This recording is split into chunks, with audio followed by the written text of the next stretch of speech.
Yo, yo, what's going on there? Almost spilled this everywhere, dude.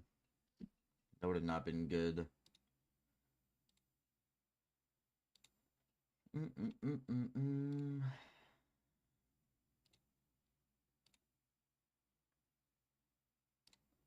Yo, welcome, welcome. Oh,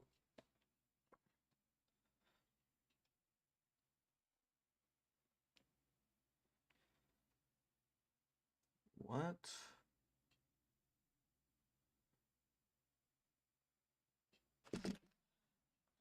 Okay. All right, man.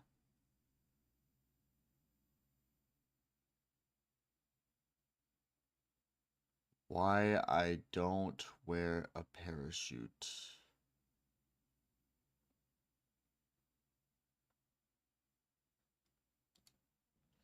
The number one question that I get asked in the comment sections of my videos is why don't I wear a parachute while I'm climbing? Well, there are a few reasons why, and that's what we're going to discuss today. Climbing without a rope is very dangerous. It requires years of training and experience to even think of attempting. And even then, I don't recommend that any of you guys go out and try it. But Yeah, there that's are my a few money-making method. benefits to free solo climbing. For one, it's way faster. Climbing with a rope requires you to use gear, and sometimes you misjudge what kind of gear the route requires. So you have to stop, fix your gear, try a different piece, and that takes a lot of time. Then, after you run out of gear, you have to stop and wait for your partner to come back up to where you First are person and beta. give you Yo, back what the is what gear, am I looking which at? also takes more time. But none of this is an issue with free solo climbing because you don't have a rope and you don't have any gear. And you also don't need a partner, which is another benefit to free solo climbing. I bet it would be Yo, a hard welcome. sell to try to convince someone else to come climb a skyscraper with me and possibly go to jail. So, not having to have a partner is another Yeah, one. yeah, We okay, have okay, to but climb like, take down until you're off of it. Take long enough to where we get the attention for the pro life movement and raise the awareness, but not long enough to where the police start acting silly. With that said, I free solo climb these skyscrapers because it's faster and it doesn't require a partner. But one slip could mean the end of my life, so it makes sense why people would recommend that I wear a parachute. Parachute protected rock climbing is actually a thing. In 2008, uh-huh. Dean Potter climbed a mountain in Yosemite named the Rostrum with nothing but a pair of climbing shoes, a chalk bag, and a parachute. Dean called this new style of climbing freebase. In theory, it's a great idea. Yo, we know Climb about until you get freebasing. tired and fall, pull your parachute, and live to brag about it. But freebase climbing is kind of impractical. One issue with freebasing is that it only works if you're high off the ground. Base jumping requires a minimum distance of 200 feet from the ground to be done Yeah. safely. And even then, you have to jump off the side in such a way that your parachute will not pull you back into the wall, or in my case, glass. Which Oh. means that if I get tired and I fall, the odds of me being able to safely deploy the chute are low. I would have to get tired, realize that I'm tired and I'm probably going to fall soon, take a second to stop, and properly jump off the wall. The only time I've actually seen a freebase chute deployed is in the documentary Valley Uprising. Here's a shot of who appears to be a masked Uh-huh. Dean Potter, masked for legal reasons, jumping to a hold, botching the move, and falling off the side, deploying his chute to save his life. But to anyone who actually rock climbs, they can look at this shot and tell that it's It's clearly fake. staged. Dean doesn't really give it his best try to grab the hold, and somehow he's able to get this giant chute Yo. off the wall and get himself a safe distance away from the wall to deploy his chute. It's Yeah. awesome footage, but obviously staged. Another issue with freebase climbing, and why I actually think that climbing with a parachute makes climbing more dangerous, is the weight. A base jumping backpack weighs anywhere between 10 falling high. Okay. I missed you yesterday. What happened? Bro. Yeah, the same thing's gonna happen today. So I went out and ate dinner with Bree's family.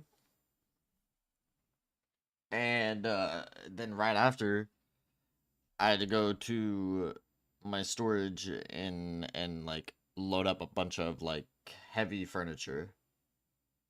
So I was just exhausted. I got home and I got home and I just passed out.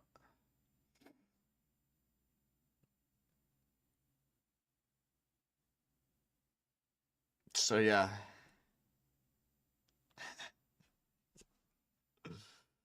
Did you get cooked by Breeze? What? No. What do you mean? Warning, the following content may be disturbing. Why did they have to release it on the British dude? The British dude.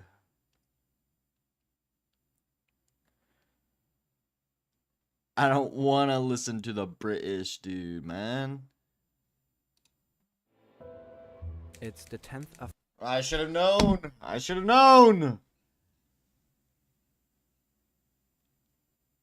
McDonald's glass. Once upon a time, not so far away. Oh, here we go. there Here were we go. McDonald's Shrek glasses. Millions Yeah. of these were sold in the early 2000s, and millions of these glasses were toxic.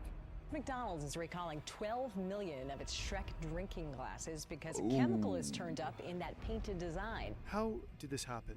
Did McDonald's poison millions of children? Yo. And what did it all have to do with Shrek? Oh, hello there. Shrek here. Over multiple weeks, we went down a rabbit hole and ended up in a swamp where we did not belong. An investigation that led us to a mom with a ray gun, the brutal murder of a congressman, why? a potential health hazard that went on for decades, and a toxic pussy. An adventure beyond your wildest dreams awaits. McDonald's is throwing us a party. They're even putting us on Shrek-themed drinking glasses. Hidden health hazard. The paint contains cadmium, Considered a heavy metal and is quite toxic. Could cause bone softening cancer. and severe kidney problems. There are 4 of them. If you have any of these Shrek glasses at home, please stop using them. I actually really do like the look of these glasses. I just wish they weren't so deadly. Yo, what's up, man? Yo.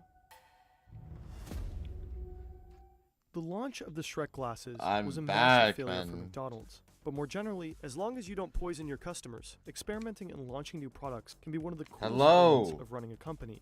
That brings us to today's video sponsor, Shopify. Oh. Shopify is super.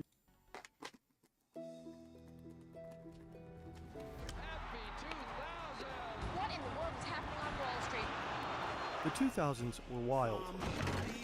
It was also the decade of Shrek. In 2001, DreamWorks released Shrek 1, earning hundreds of millions of dollars. Yeah, It was yeah. lucrative. DreamWorks had something. Yeah, I know who And then a Dying few Llama years later is. came Where Shrek 2, like one of the we highest watched grossing one of his animated films. videos and they're just like, I'm not watching climbing shit.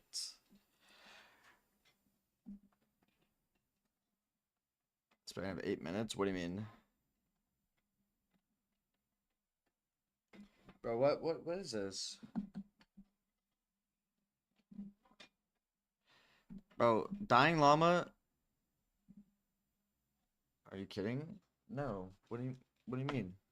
Bro, it's been like that for a while now. Yo, what? You ask dumb questions? Bro, what do you mean?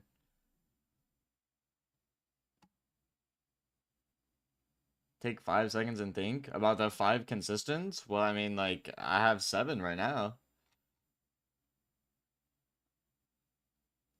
I'm 5'9", okay? 5'9". 5'9". Alright, let's get that straight. Okay.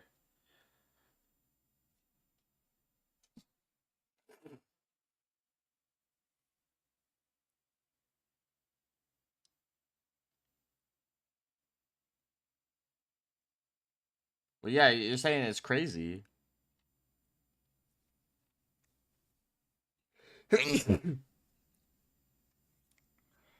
Why don't you watch him? Because he does illegal stuff.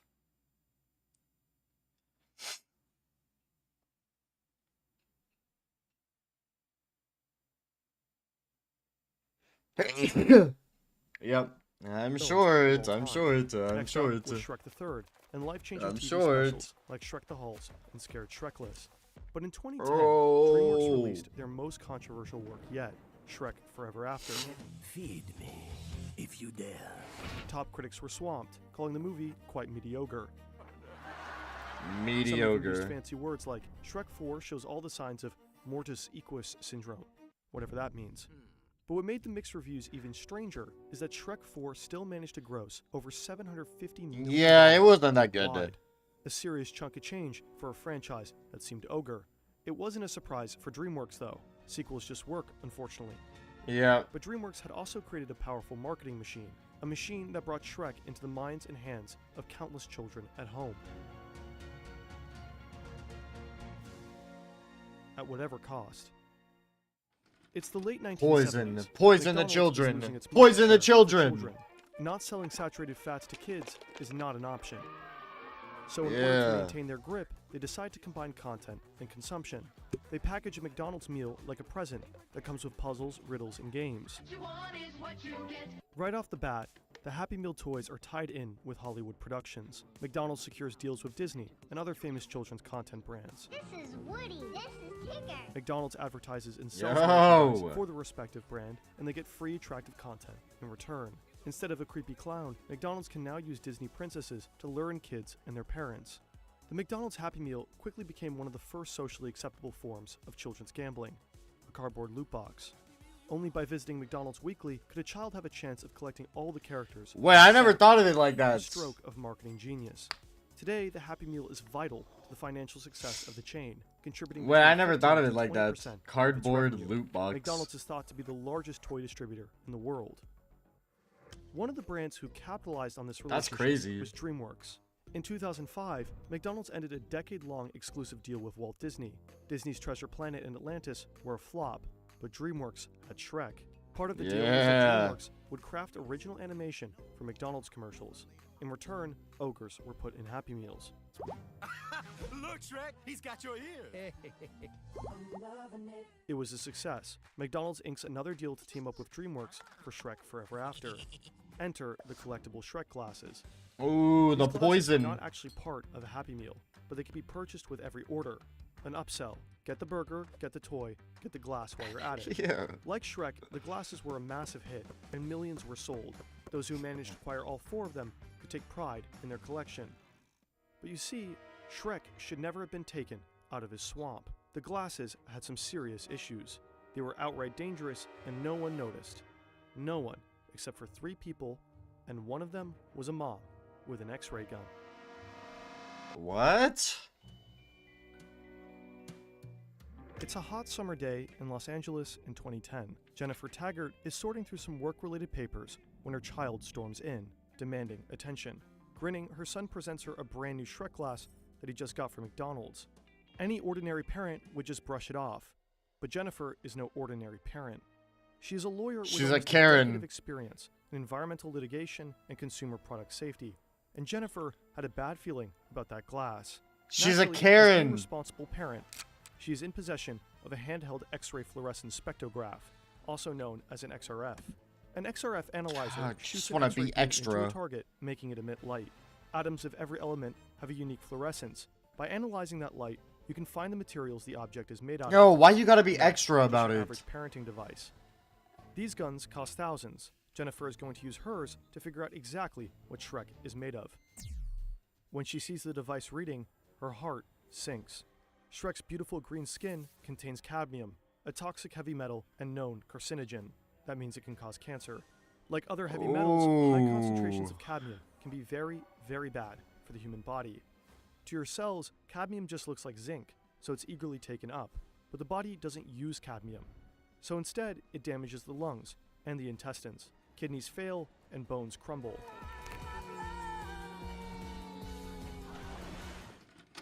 Jennifer is terrified about the McDonald's Shrek glass, and she finds an unlikely ally in her battle against them.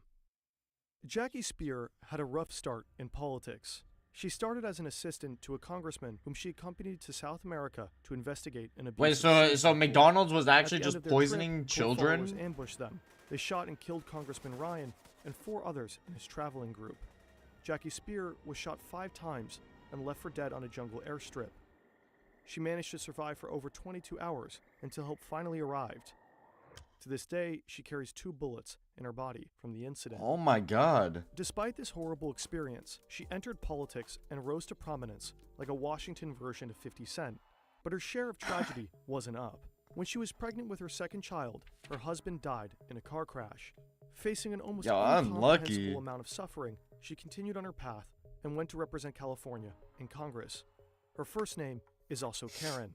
A mother of 2, Jackie has long been concerned about toxic consumer products. She champions the new regulation to reduce the acceptable amount of cadmium in children's products.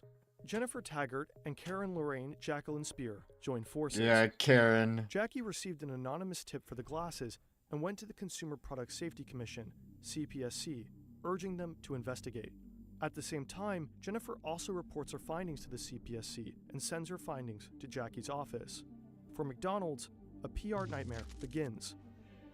The discovery of cadmium on Shrek-themed drinking glasses can lead to major health problems for children. Learning disabilities and permanent loss in IQ. In an attempt at damage control, McDonald's immediately recalls its Shrek glasses in conjunction with the CPSC. By that time, around 9 million of them had already been sold. They offer a $3 refund for the $2 glass to incentivize buyers to return them. In the end, 13.4 million glasses were recalled across the United States and Canada. Please bring the glasses in case you do not want your kids to have cancer is not what they said in a press statement. Instead, they called it an abundance of caution. It's too late though. The headlines are rolling in and they sound bad.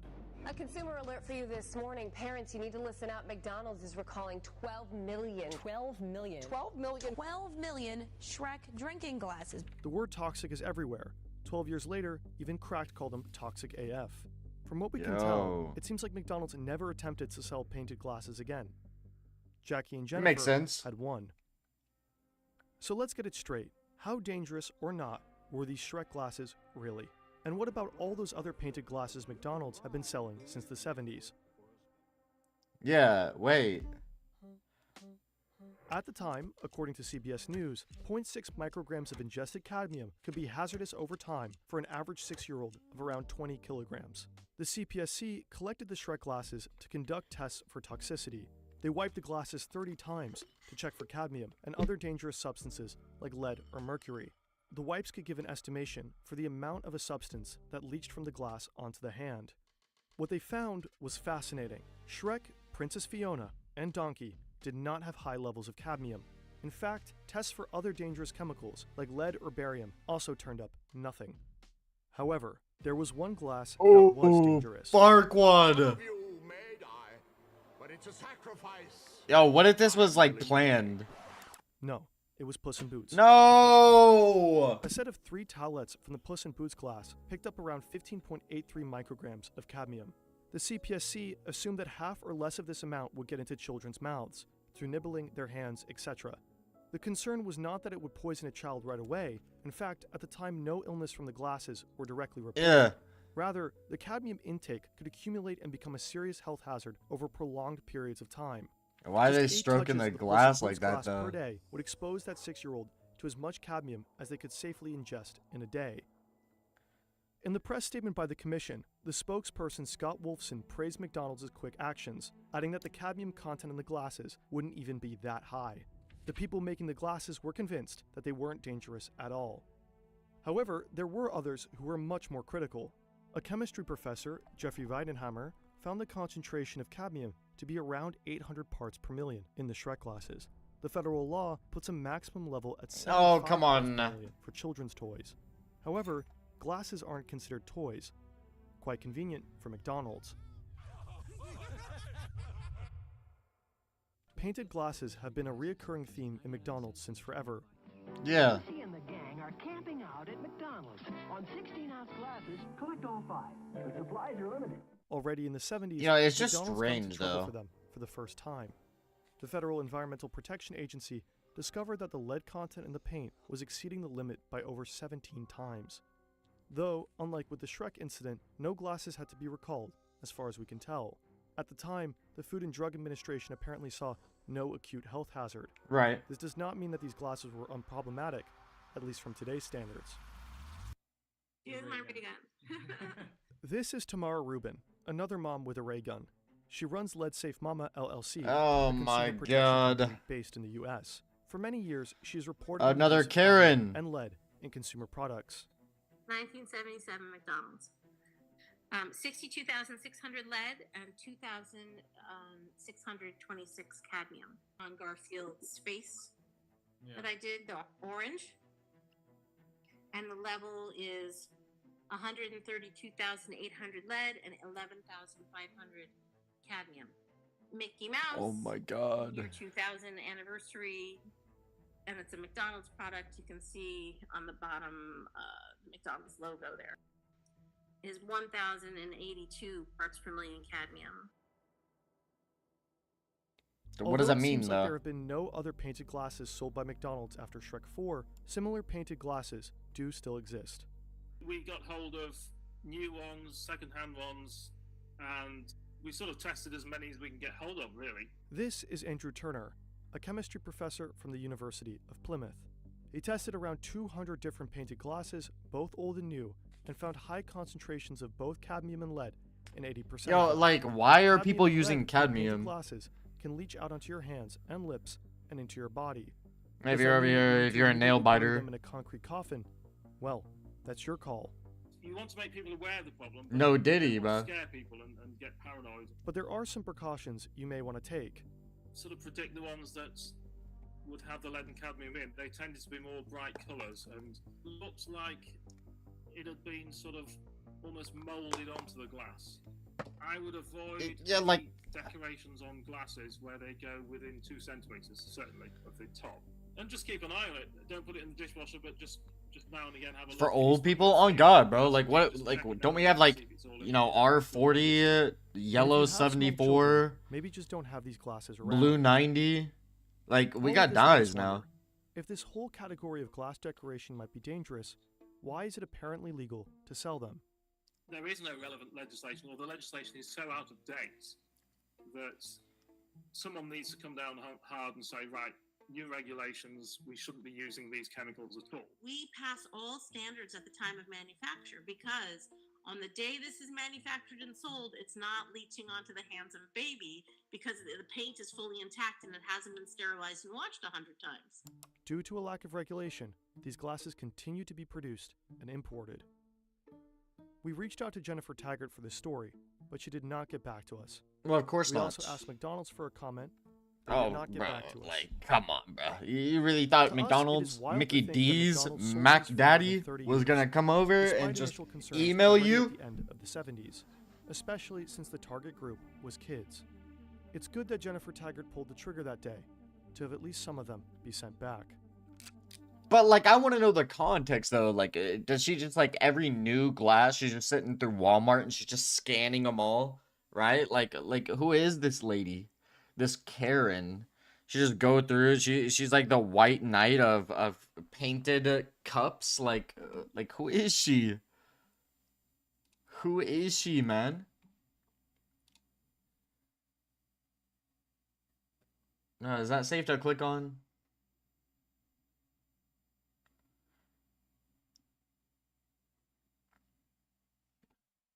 Is it safe to click on?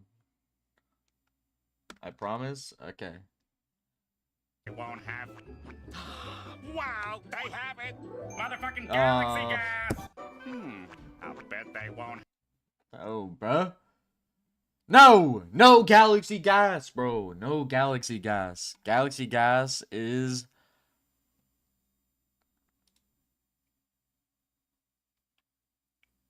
For what? Like, for what? What are we picking for? I gotta do my dailies. I gotta do my dailies, guys. Both at once. Are we like looking at getting rid of one or the other? Enjoyment? 0 to 100. L Galaxy gas, bro. No!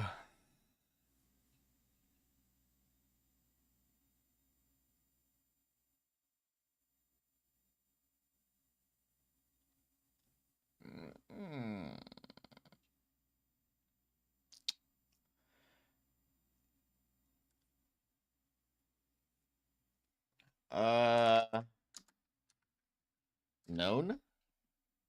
Oh.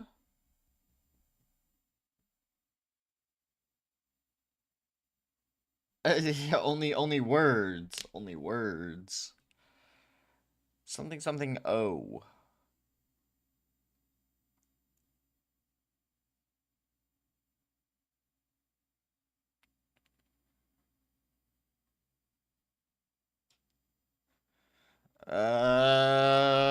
There's no, bro, there's so many words that it can't be.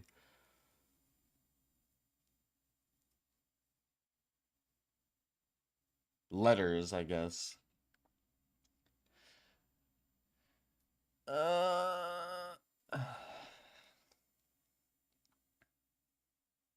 I'll do the coveted bloke. Okay, so L-O.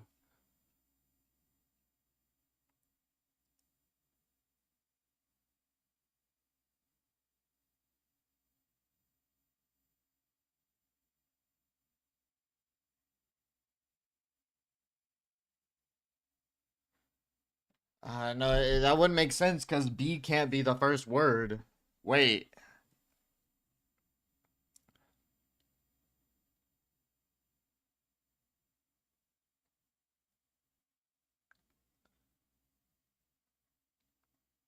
Clown? No. Clone. Nope.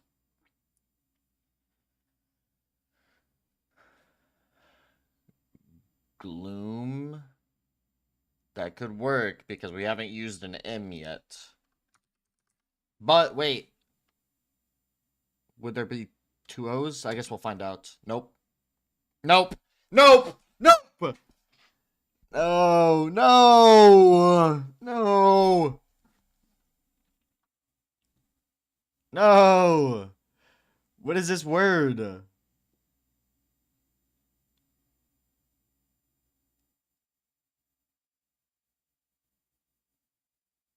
Wait, what is this word? It would probably be C-L-O, and it's not an O. Clove. It can't be clothed because the E is not the last word. Clout. Cloud. Cloud. Yo, W word, man. Yo, I forgot. Man. Wait, what? Did I ever use T? I never even used T.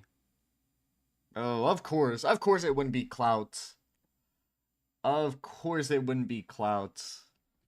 Alright, dailies. Spin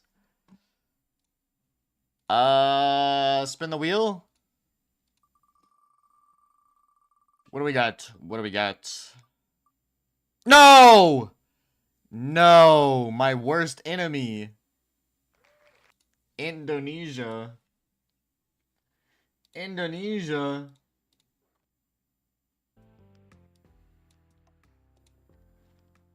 Yo, I suck at Indonesia. Which one is it? Oh, no. No. I'm not timing myself. I'm just doing no move. Alright. Oh, wait. Maybe we should have timed. We got some guttering going on here. Some guttering. This is like...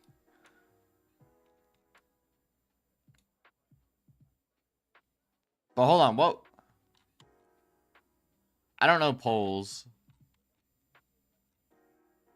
Is this just like... Who does this, like, darker road? Is this the Philippines, or is it, like, actually down here? I'm gonna go down here. Okay. Not bad. Not bad.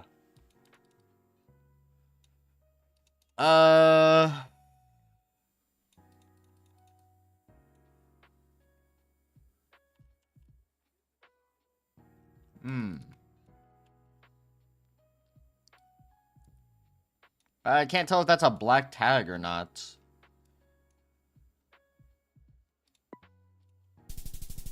It was not. It was not a black tag. I don't get it.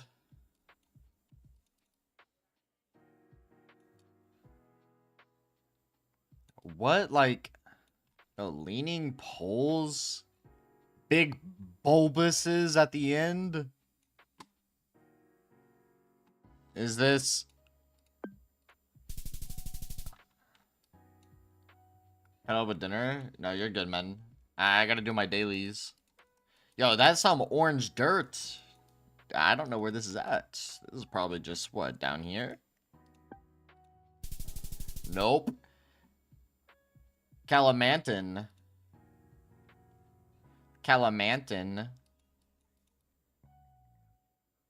I really wish I knew flags. What does this feel like? What does this feel like? What vibes am I getting? What are the vibes? But like up here, maybe? Maybe like Western? Nope. Kuching. Yo, bro, why is Malaysia or like Indonesia so hard, dude? Why is it so hard? White car? Bulbuses? No. Lots of flags? Isn't that like... Nope. Lots of flags down here. Sumatra. Leaning towers, bulbuses. Nope. Yo? Is this, Yo.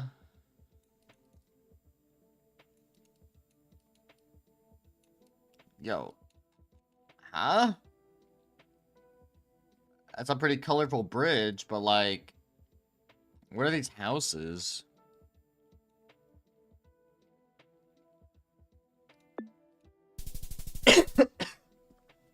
Okay. Simmering.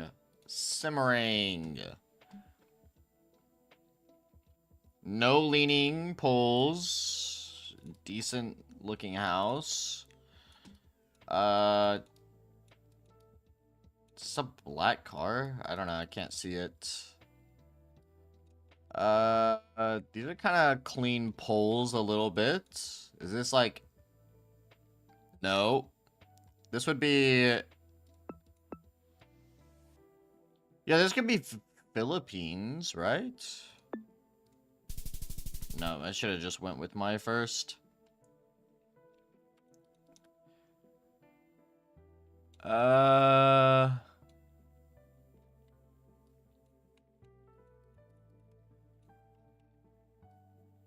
Interesting.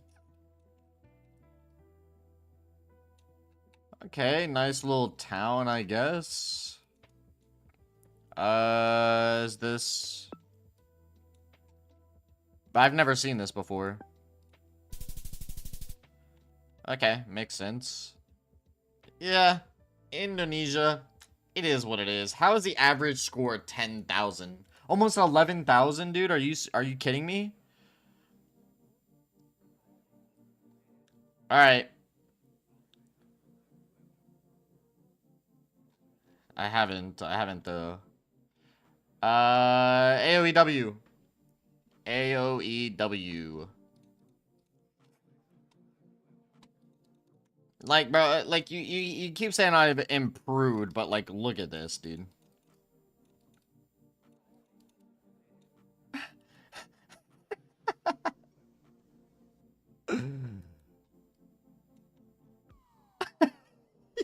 What? What island is this?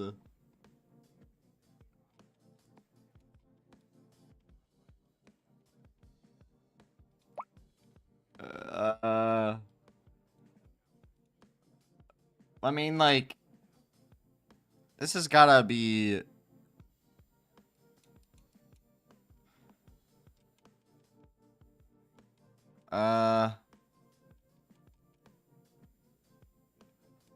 Yo, bro, they done cooked me, bro. They done cooked me, bro. What is this? It's not even an island. It's not even an island.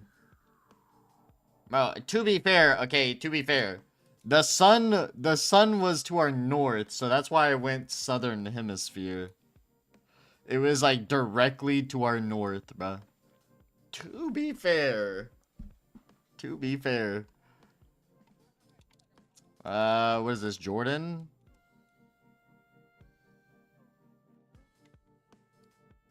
Israel? Jordan. Ooh, this is Japan, bro. Right? This feels it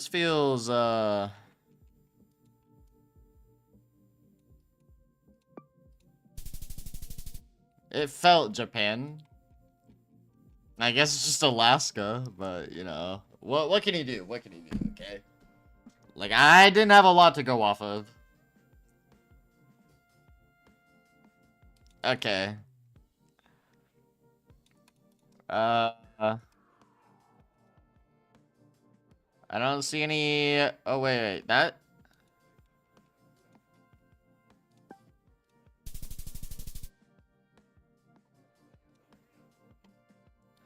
Bro. Yo, bro, what's with the islands? What's with the islands, bro? What's with the islands?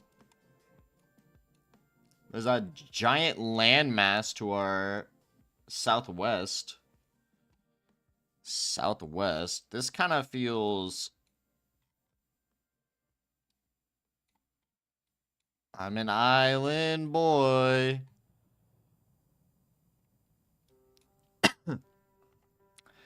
Is it ever, like... Nah, this isn't Iceland.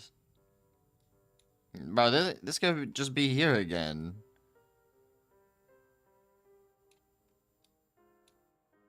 This could just be, like, up here, bro. Yeah, like... Oh. Ah! Canada? Yo. Not bad though, not bad. What did I only got like one right. Wait, no, I got two right. That's right. Dude, the Philippines one was peak. And then the Jordan. Yo, bro, like what am I supposed to do there though?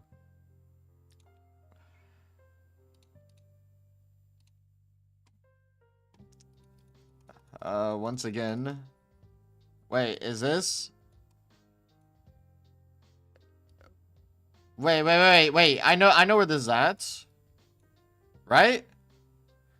This is just, Nepal.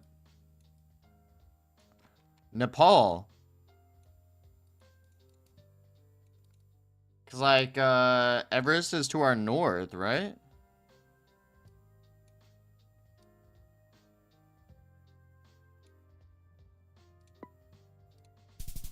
It's not. Wait, what? What mountain range is that? Oh my god. Bro, we've watched a video on this. Yo, we watched that. That's like the like deepest mountain. Huh? That's like the deepest cave or something in Russia. That's what that is. I remember that. Yeah, we watched a video on that.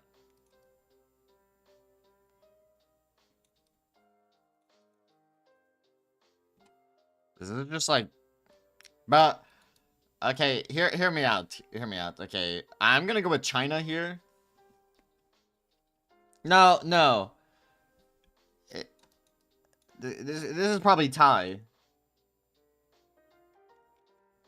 This is Thai, bro. Oh, it's Taiwan. It's Taiwan, not Thailand. It's Thai. Thai something.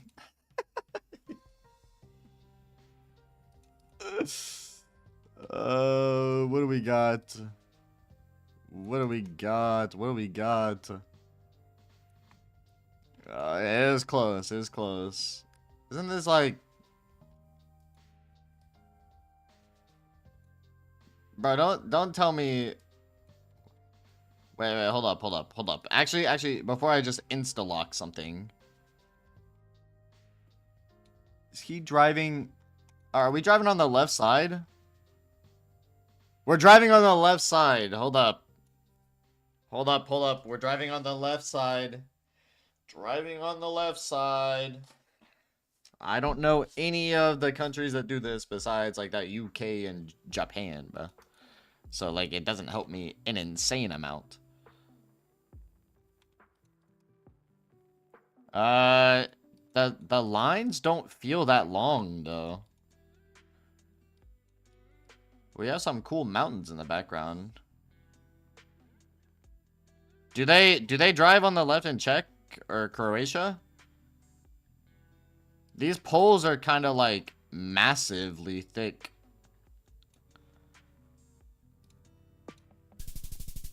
New Zealand? Okay, that makes more sense. I should have just went with the sun.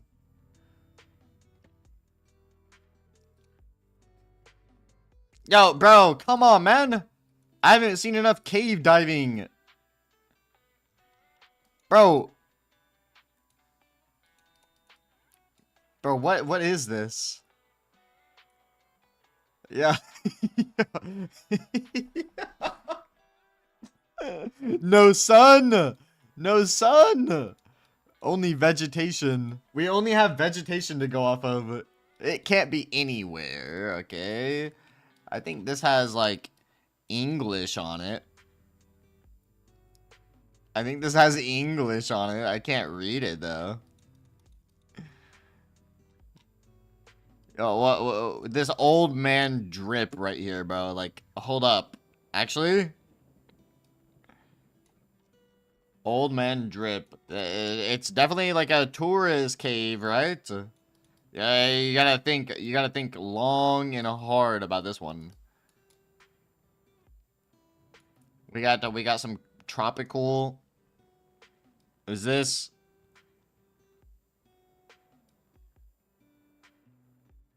No, you did not cook. This could be. I think this could actually be like anywhere. So like I can't just make like 100% guess. Like I don't think there's zero. Like I think everywhere besides Antarctica. Antarctica does not have coverage. It's the only area. This could be an island. These pathways tell a story that I'm not listening to because I don't know the story. This could easily be.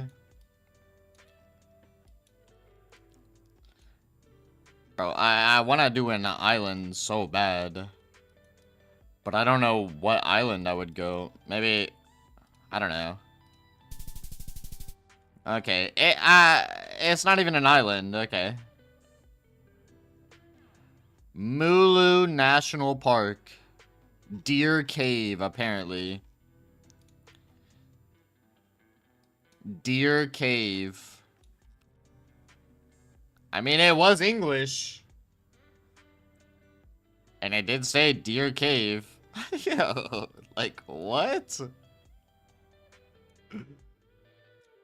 Indonesia? I mean, I don't hate it. I don't hate it, I guess. I'll remember it for next time.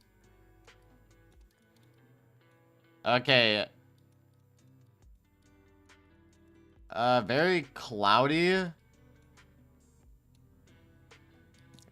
What has snow coverage? Is this has gotta be up here, right? This has gotta be Alaska, right?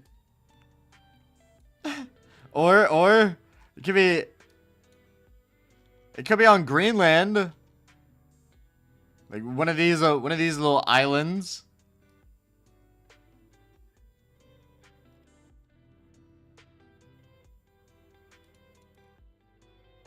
It's Alaska. That was my first. Yeah, I am second guessing. I'm second guessing to Greenland, but I'll go over here. I was swayed. Persuaded to go to the wrong location. I can cope on that one. Like, that was not my fault. That was not my fault, bro. That was not my fault. White and yellow lines, tropical. We're driving on the right side of the road. What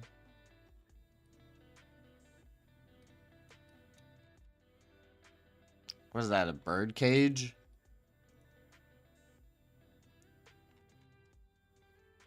I'm blaming that one on you, for sure.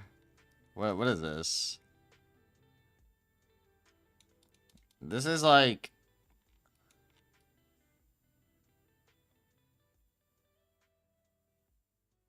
Is this... Yo, actually, hold up. Because this could be... Would it be, like, South America, though?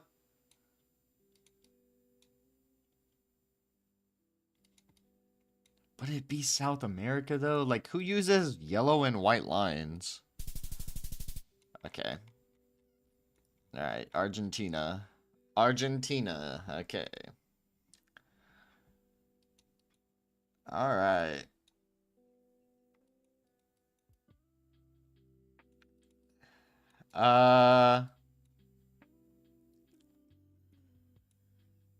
Yeah, this place is pretty cool, man. But what does it do for me? What's it speaking? It's speaking. It's speaking. Yo. Welcome. What's it speaking? It's speaking...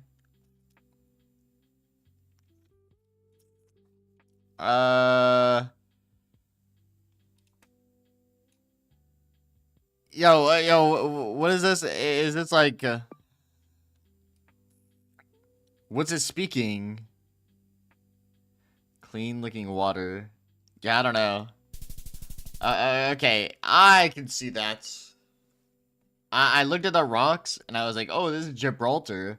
But then I was like, every time I've guessed Gibraltar, I've been wrong, so I'm not gonna guess that anymore. Okay. Interesting.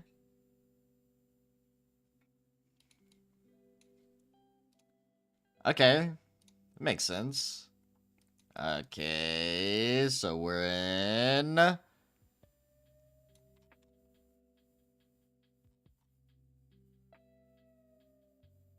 Bro, I didn't even learn my flags, dude. We're in a Gulf. It's so red, bro.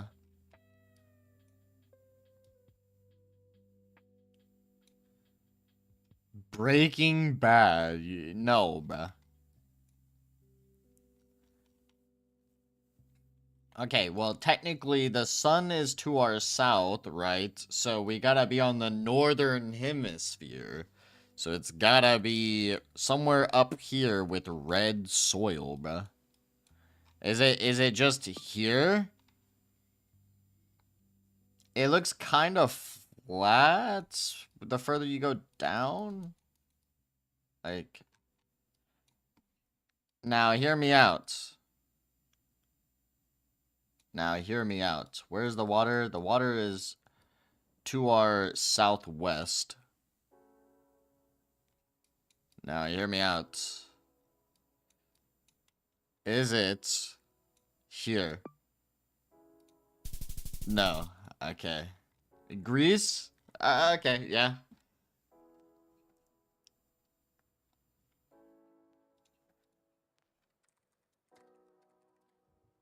Yo, that would make sense. That would make sense. That would make sense. Now, is this Nepal?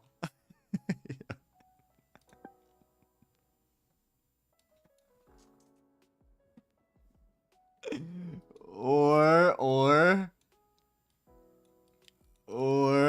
is it Russia again? Oregon? How does this look American, dude? How does this look like it's in America, bro? Oregon? Oregon? Mount Bachelor. Okay. Okay. I like what I'm seeing. I like what I'm seeing. Is this near Deer Cave? No, wait. These are very, like, Asian.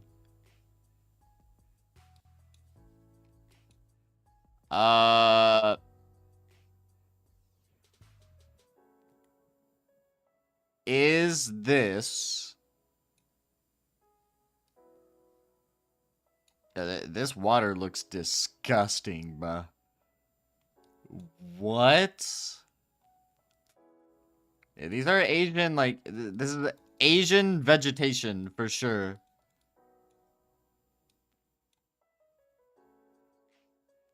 I don't think the trees are speaking to me, though. Why can't I play Geo anymore?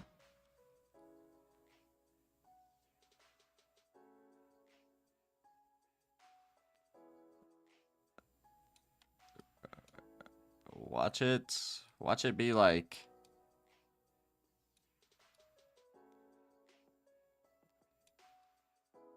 Is Vietnam, like, very mountainous, though? No.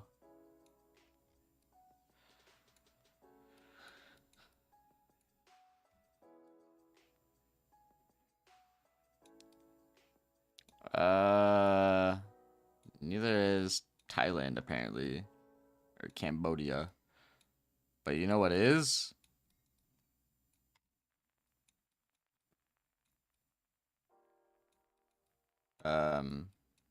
You know what is? This up here. Ecuador? Bro, it's not Vietnam, bro. How did I sell, bro? It's just not Vietnam. Vietnam would have been further. Yo. I want to try one of the hardest maps.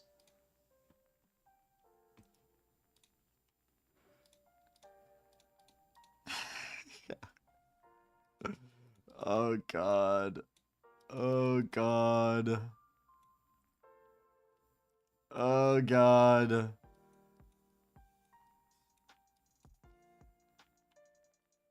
Oh god. What is this? Is this like... Okay. Not bad, not bad. Colombia.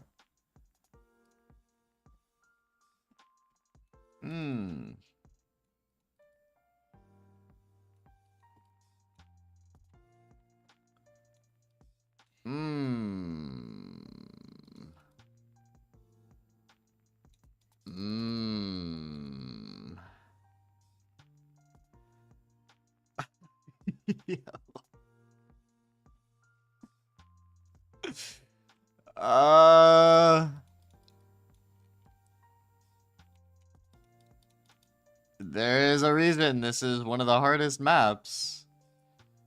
Is this?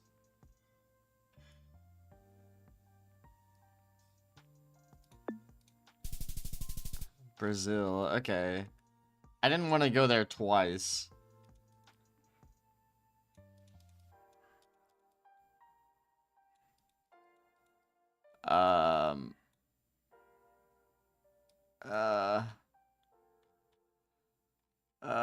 We got a hippie. Is it just Brazil again?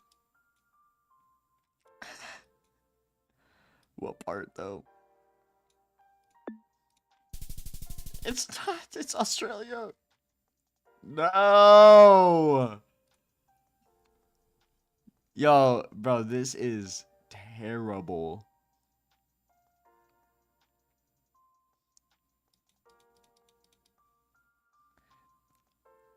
Yo, dude, this is hard, man.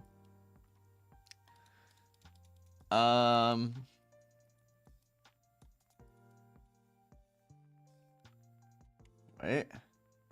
What do we got? What do we got? What do we got? It looks it's so bad. This camera is so bad. What kind of poles are these, bruh? These thick ass poles, man. Thick ass poles. Where is this? Blue houses?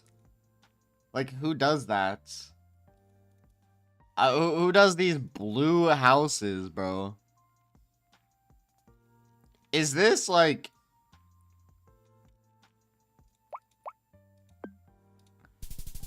Uruguay?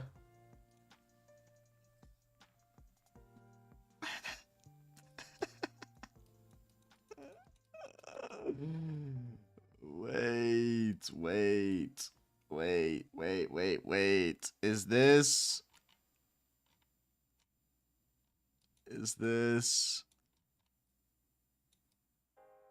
where am I looking? Where am I looking?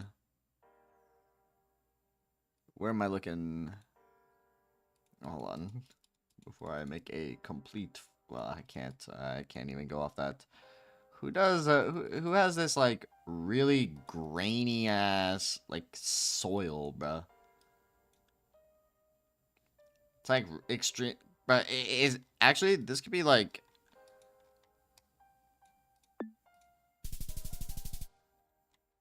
Tunisia.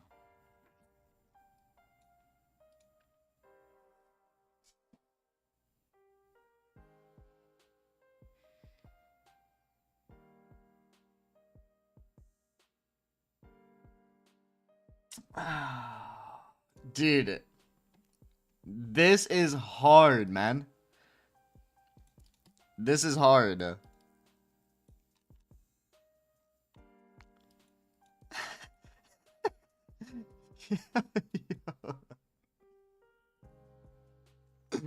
Yo, actually, yeah, this is so difficult, man. I don't know.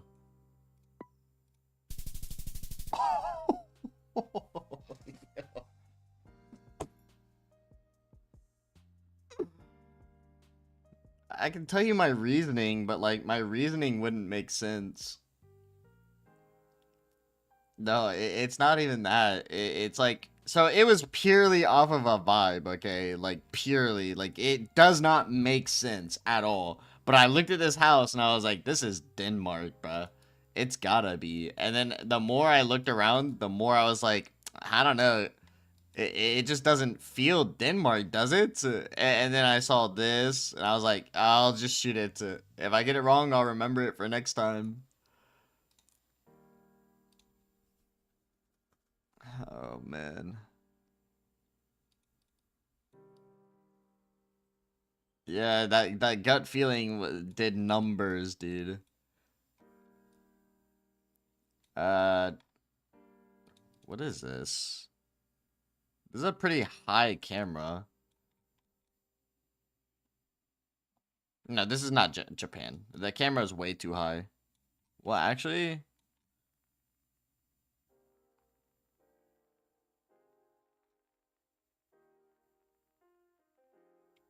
Wait. Wait, I'm actually second guessing myself now. No. This isn't Japan. This is not Okinawa, bruh.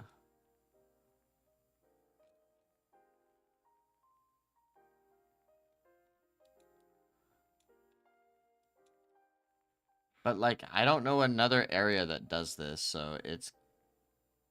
Wait, no, this is Japan. Never mind.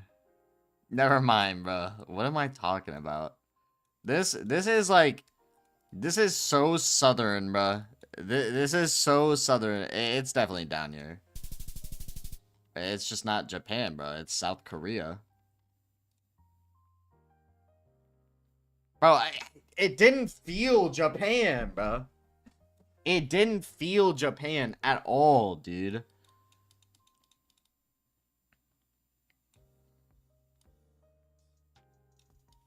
Like, everything was telling me not to pick there. But, like, I went off the polls, man. And I saw the sticker here, so I was like, it could be. It did not speak Japanese to me, bro, whatsoever. I'm glad if I get a Japan, I'll at least know it. That did not feel Japan.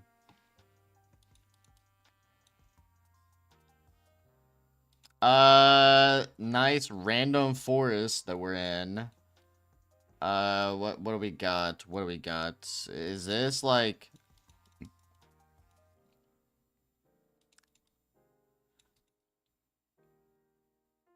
yo, random forest. Random forest over here.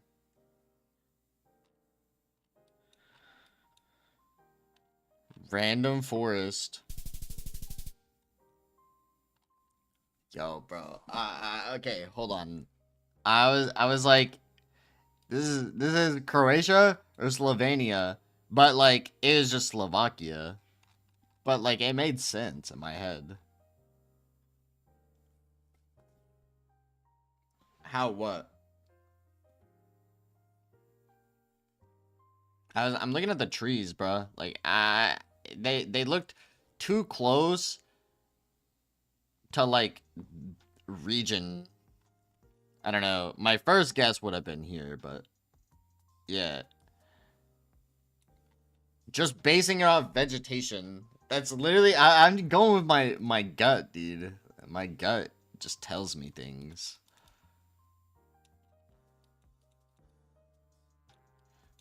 Like it's telling me this is like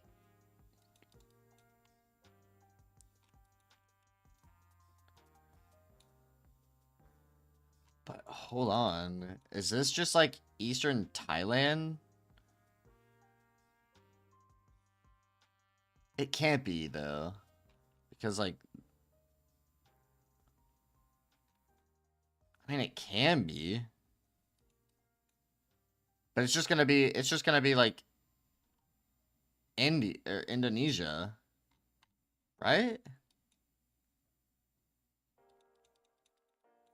I'll go with my initial guess, but like this is probably just gonna be Indonesia.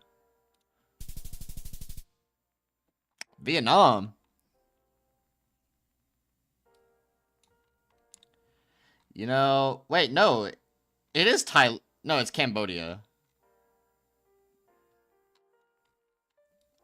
On the border for Cambodia. Hey, I don't hate that. Wait, I'm actually getting a good score, dude. That's kind of unfortunate, man. That's kind of unfortunate. Like I just knew that.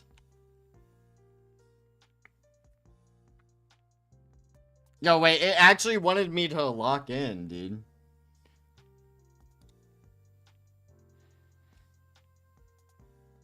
Wait. Wait, hold up.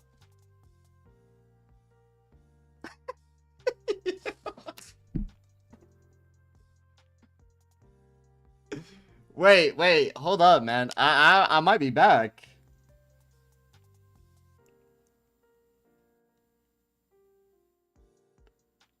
Wait. Nah, okay, these were kind of crazy guesses. Like, obviously some of them I just knew, right? Like, this one I knew it was not Japan. I knew, man. I don't know why I even thought about going Japan. It was the poles for sure, but like, dude, that housing did not look Japanese at all. I'm glad it was like close, and I'll know for next time. And it's not because of you. It's really the tag on the pole made me believe. That's why I even went so far south, because I was like, this is maybe a region I don't know of, but like it was not speaking Japanese, bruh. But at least I'll know that even though there's that like a regionish area, I'll know it's South Korea. Yo, bro, these were kind of crazy guesses, dude. Wait. This one was not as crazy for me.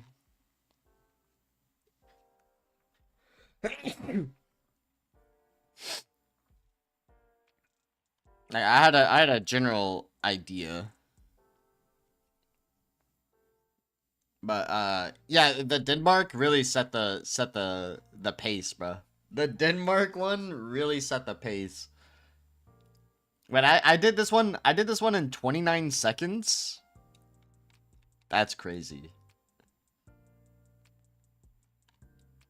That last one took me 15 seconds.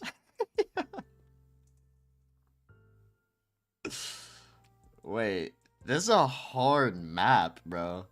But it's so fun. It's such a hard map, but it's so fun, dude. Actually cheating? No, it's unfortunate that it gave me that. Like, I just knew.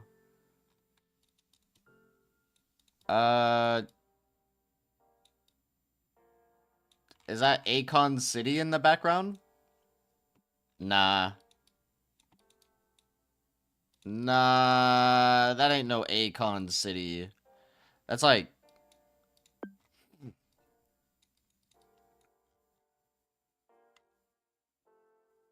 Wait.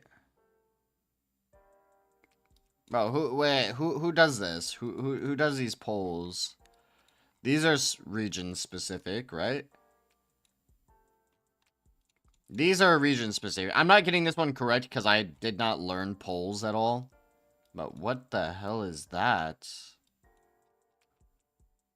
What the hell is this?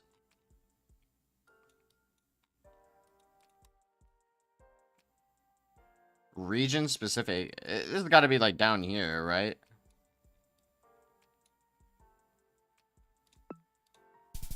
Okay, yeah.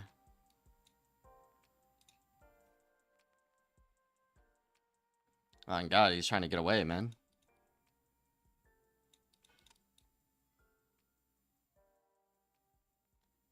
Oh, that's... Okay. Small island? Philippine.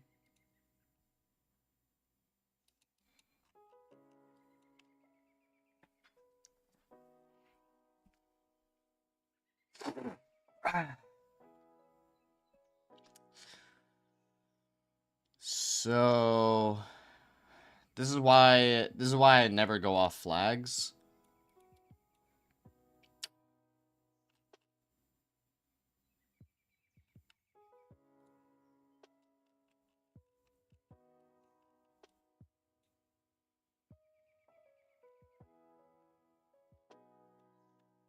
Yeah, that's just why I never go off flags anymore, bruh. Yeah.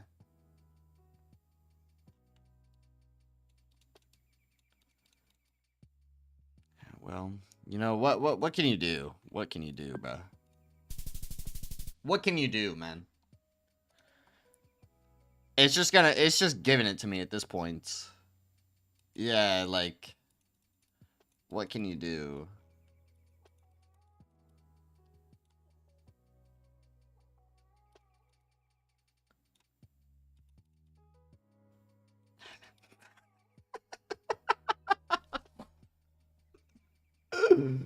Yo, wait, hold up. Where is this? Housing looks interesting.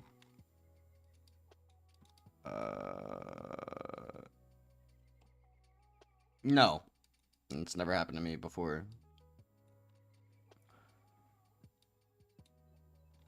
Interesting. Using English? Is this?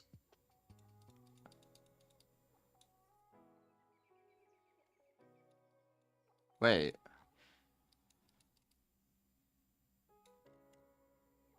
We're driving on the left side, though.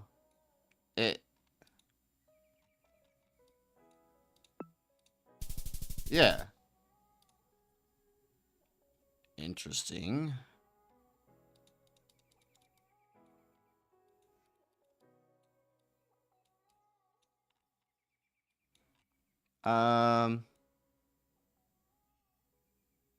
Yeah, what is that?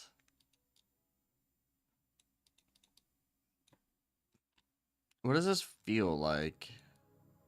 This feels...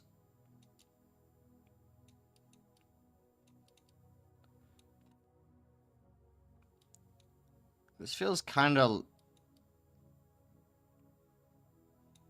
No. Yo, these are hard locations, dude. I'm not seeing any... I'm seeing a lot of birch, which makes me, like, want to pick Russia. But, like, does this feel Russian? Not really.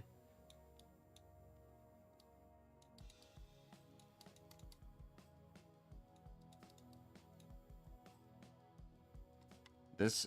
But the pavement and the dark soil... It kind of makes me want to go, like...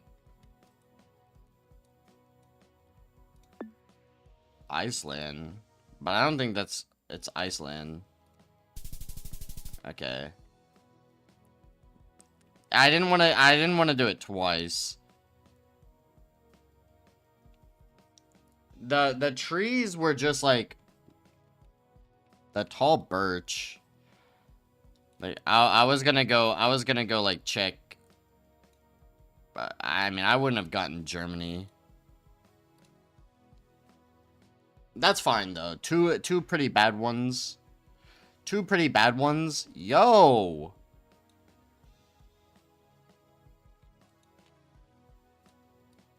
What kind of bollards are those?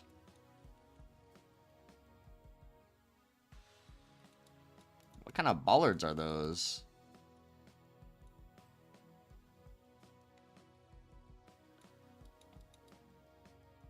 Yo, this place looks crazy. We got domino bollards. But I don't remember which ones those are. Those could be anything up here, bruh. Or it could just be... Okay, German bollards. I'll remember that. I'll remember that.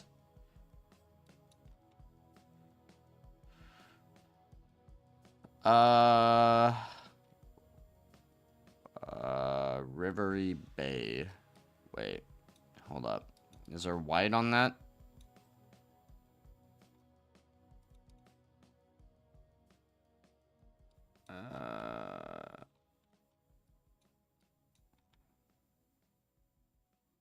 Hold on. No, there's a white border around that.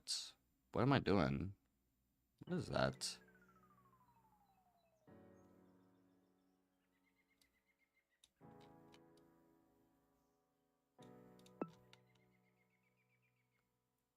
Water is like to our northwest. And that looks like a pretty big body of water, I'm not gonna hold you.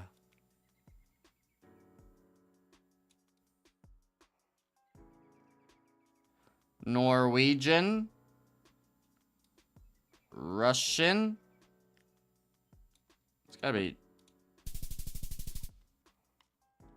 Okay, Malta. Is it only that much water, though? Like... That doesn't seem like a lot of water. Yeah, okay. Alright, I guess.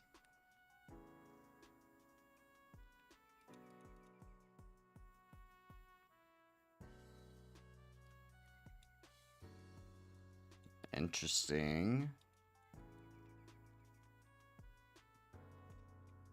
Like I said, I really wish I knew my languages, but like these could be Czech, or it could be Ukraine. I'll go Czech here. Yeah, the Ballards were speaking to me. So we're in what looks like Brazil. Probably maybe more, or we're in Malaysia. Okay. Bunch of trees. Bunch of trees. What am I supposed to be feeling here? These are some funky trees. I'm not gonna hold ya.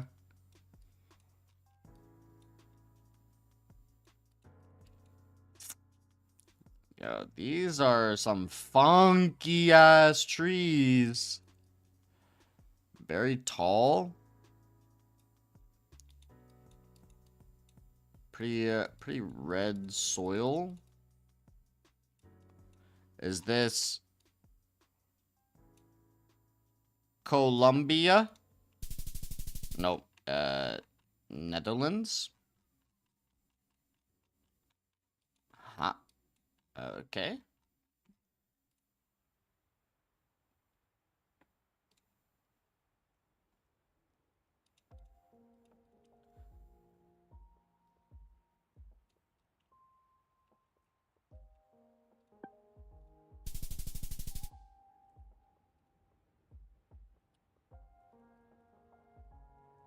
Oh, wait, what am I doing, bro? I went with a meta that doesn't exist. Dude. I would have gotten that one correct. I would have gotten that one correct, dude. This is very specific. Who does that? Who does trails like this? It just says liable to flooding. Could be a lot of places, but there's Ballards. It's not the US, right? Is this like Ireland? Okay.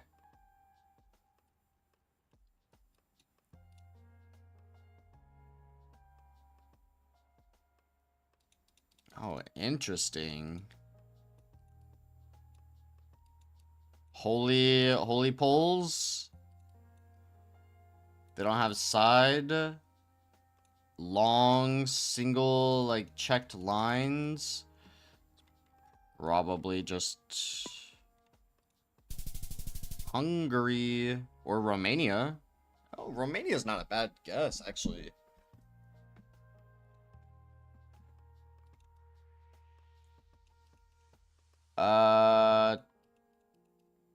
To be honest, this...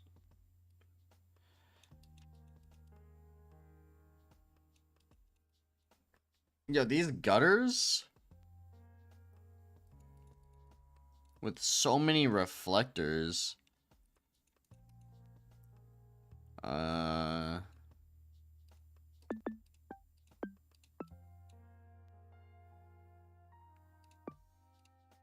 Okay. So it was Brazil. Sup, man.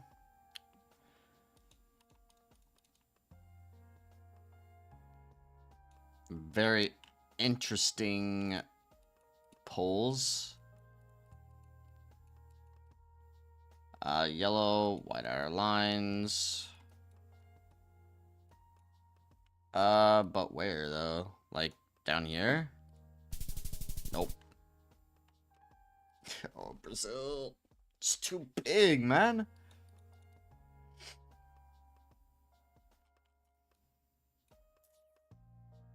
Interesting. Oh, bro. Easy, Canada. Moose hunting.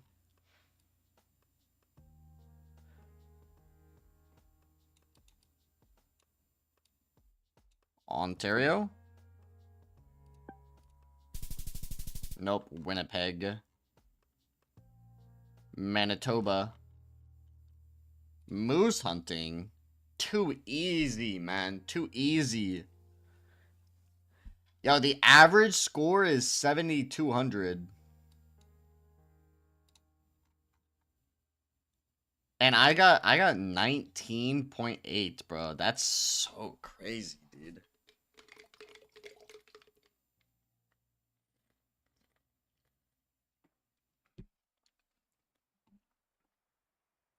I can't even read any of that.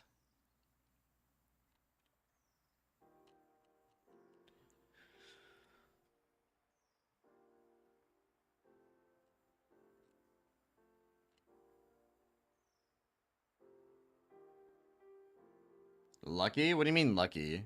That was not luck, bro. That one was hard.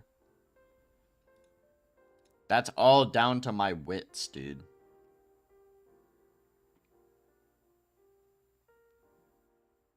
I didn't even know there was like... There's like actual like a ranked system in GeoGuessr. That's so funny.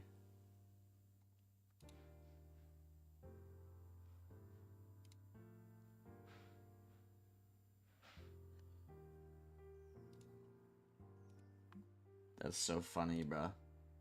Funny.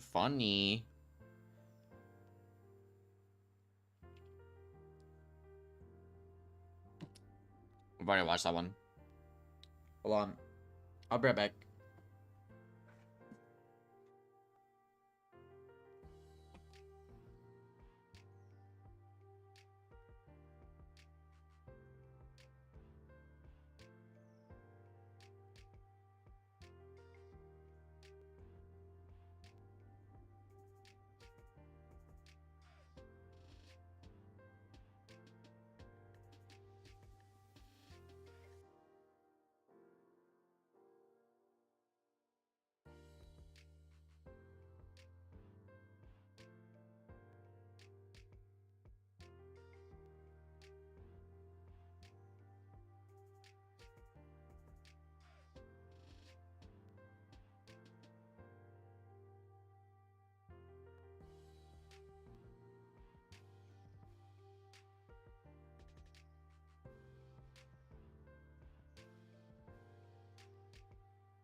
Okay, I'm back.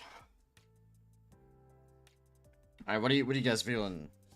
I have like maybe an hour or two, and then I'll have to come back and resume it after I get done.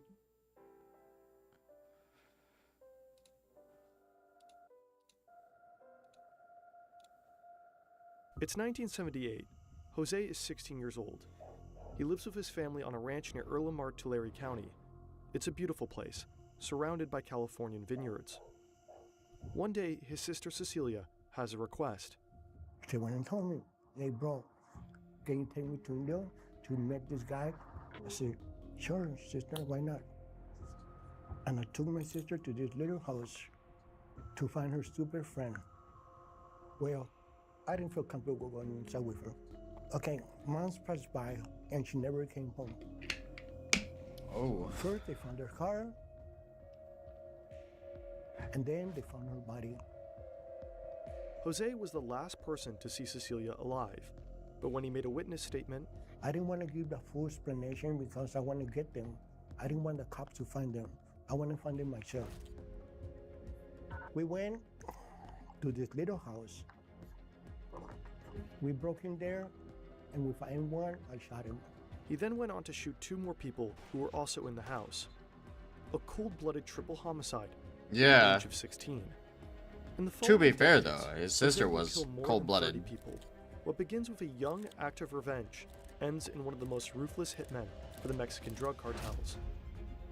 His victims are scattered across the entire U.S., and of course, in his home county of Tulare. He has taken the lives of both young and old, drug dealers and farm workers, fathers and husbands.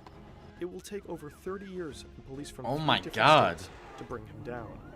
This is the story of Jose Manuel Martinez, El Mano Negra, the Black Hand, one of America's deadliest hitmen. He doesn't even look like a hitman. We love animation and deep research, but it's... Not this time, bro.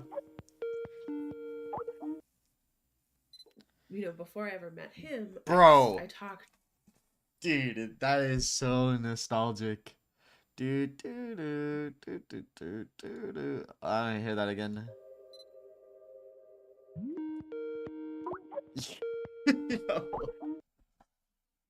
You know, before I ever met him, I talked to a lot of police officers. Request? I don't usually do requests. Murder detectives who had dealt with him, and they all said, "Yo, bro," same thing, which is, when you meet him, he is the most charming person you will ever meet. This is Jessica Garrison, a journalist and author. It depends on the type of video that you want me to watch. Like, I'm not doing anything music related. So if you have like, and it has to have at least like 40,000 views. No music, because I don't want to get copyright.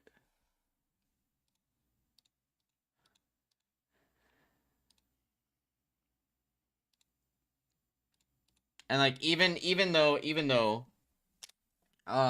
because then like obviously it dwindles the amount that I earn, and if someone just copyright claims my video, then all my like earnings from that live stream just go to them.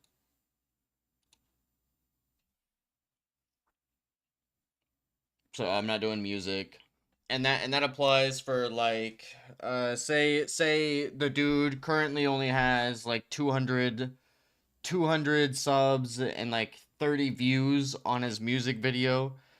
By the time if something happens and he gets way bigger, then in the future he has the capability of copyright striking me, bro.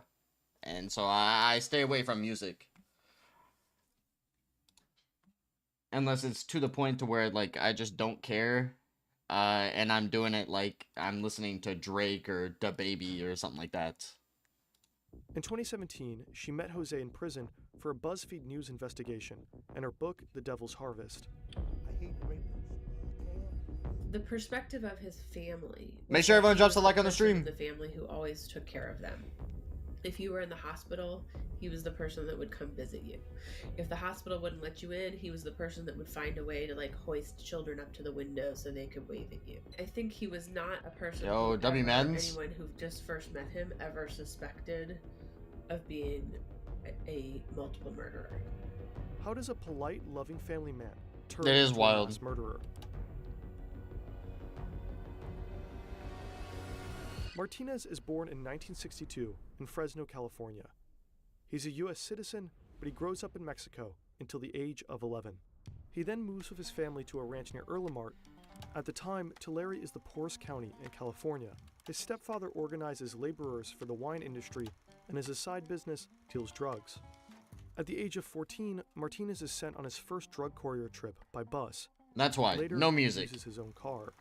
As a bilingual, U.S.-born teenager, Martinez can easily stay under the radar of authorities. In 1977, the police raid his family's ranch. They confiscate $2.5 million worth of heroin and various weapons. Then in 1978, while his stepfather was in custody, Cecilia is murdered. Martinez said that he was a nice man until they killed his sister. Yeah. Since then, he said He looked like a nice dude. And the child molesters. So he did in 1979.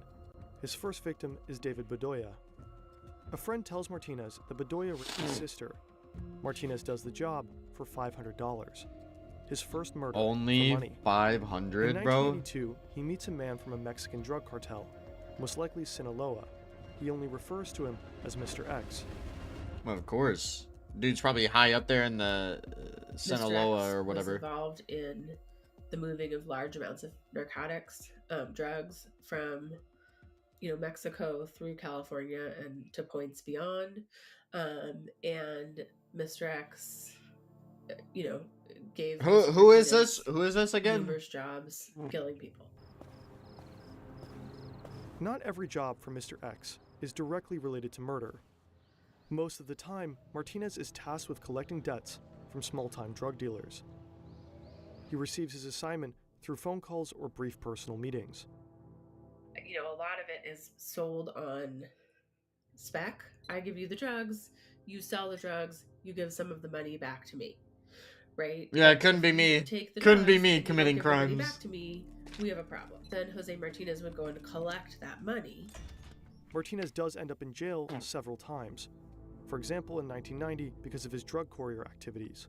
But he is never charged with his murders. That's weird, because his name does appear in several homicide cases going back all the way to 1979. What, did they pay him off? I mean, it's fine. If you turn up in one murder case, maybe that's bad luck. 2, maybe a coincidence. 7 or 8, you gotta be like, what's happening here? In hindsight, it's difficult to understand. Bro, you can't even brush off like three coincidences. Like, bro, there's no way you're at the scene of 3 murders. Like, nah. That's not just bad luck. Back then, it will take many years and several victims before someone picks up Martinez's trail. How? I didn't take that long, bro. Sorry, my November nose 2006, is Martinez flies to Florida to deal with a 20-year-old named Javier Huerta.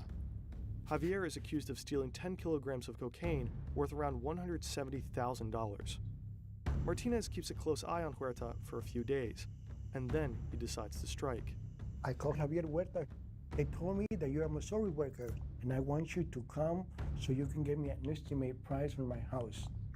They got in, I locked the door. When I turned out, I had my guns out. My hit the floor, and this single one I tell you.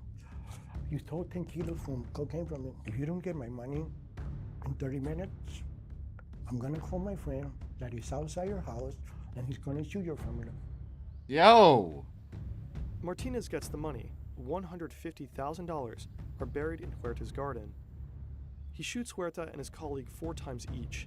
He binds their hands with zip ties and puts their bodies in Huerta's truck. He takes the car and drives it to the outskirts of a national park, smoking a cigarette on the way, perhaps to calm down. This is like his third, Job, fourth time, bro. Martinez What does he flies need to calm directly down to his for? daughter's home in Alabama. His granddaughter is celebrating her birthday. He wants to use the money he just earned to make her happy. I got her. I took her to Toys R Us, where a kid can be a kid. I told her, babe, because I love you with all my heart, me and you, we're gonna walk in the store, and for 1 hour, you can pick whatever you want, okay? While Martinez is treating his granddaughter at Toys R Us, investigators in Florida discover Huerta's truck with the 2 dead bodies. They find a Mountain Dew can in the center console of the vehicle, with a cigarette butt laying in a puddle of the yellow-green liquid. They send the cigarette butt to a lab to check for DNA traces, but the test is not conducted right away. The evaluation isn't a big priority. Huerta was a construction worker and had many co-workers in the car with him, so investigators had little hope of a hit. In fact, the results won't reach them until years later. Martinez escapes conviction for the murder of Huerta, at least for the time being. Bro's a menace. In 2009, Mad luck. Martinez kills a man named Joaquin Barragan in Earl Mart for $8,000. He used a woman as a lure. She brought drugs from Barragan, contacting Martinez when the meeting was set. 3 days later, Barragan's body is found under a blanket, his hands bound with zip ties. The police question many people in Earl Mart about the murder. They learn that Barragan knew he was being pursued by a contract killer known as El Mano Negra, the Black Hand. A woman tells investigators that Martinez tried to hire her to lure Barragan to a remote location. Others say that El Mano Negra is in fact Martinez's nickname. The investigators don't have enough evidence against him, but they still decide to make a move. They arrest Martinez for America's When most he knocks on his deadly door, he scrambles hitman. out his phone, removes the SIM card, and swallows it. Nothing else on there can incriminate him. When the police question Martinez, he claims that everyone in Earl Mart is lying, and that he didn't kill Barragan. They send him to prison Yo, anyway welcome. for violating his probation terms. When Martinez gets out of prison about a half a year later, he directly marches to the Violent Crime Division of the Tulare County Sheriff's Office. He wants his white Chevy Suburban back that the police had seized from him. Martinez agrees to answer a few questions from the police in return.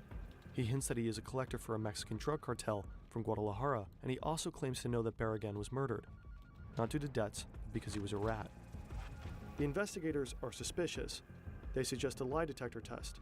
These aren't technically valid ways of determining a lie, Right. but police will still often use them for investigations. Martinez agrees. He is asked several times if he knows who killed Barragan. Martinez, of course, denies that he killed him. The lie detector's response to Martinez's answers are clear. Deception is indicated.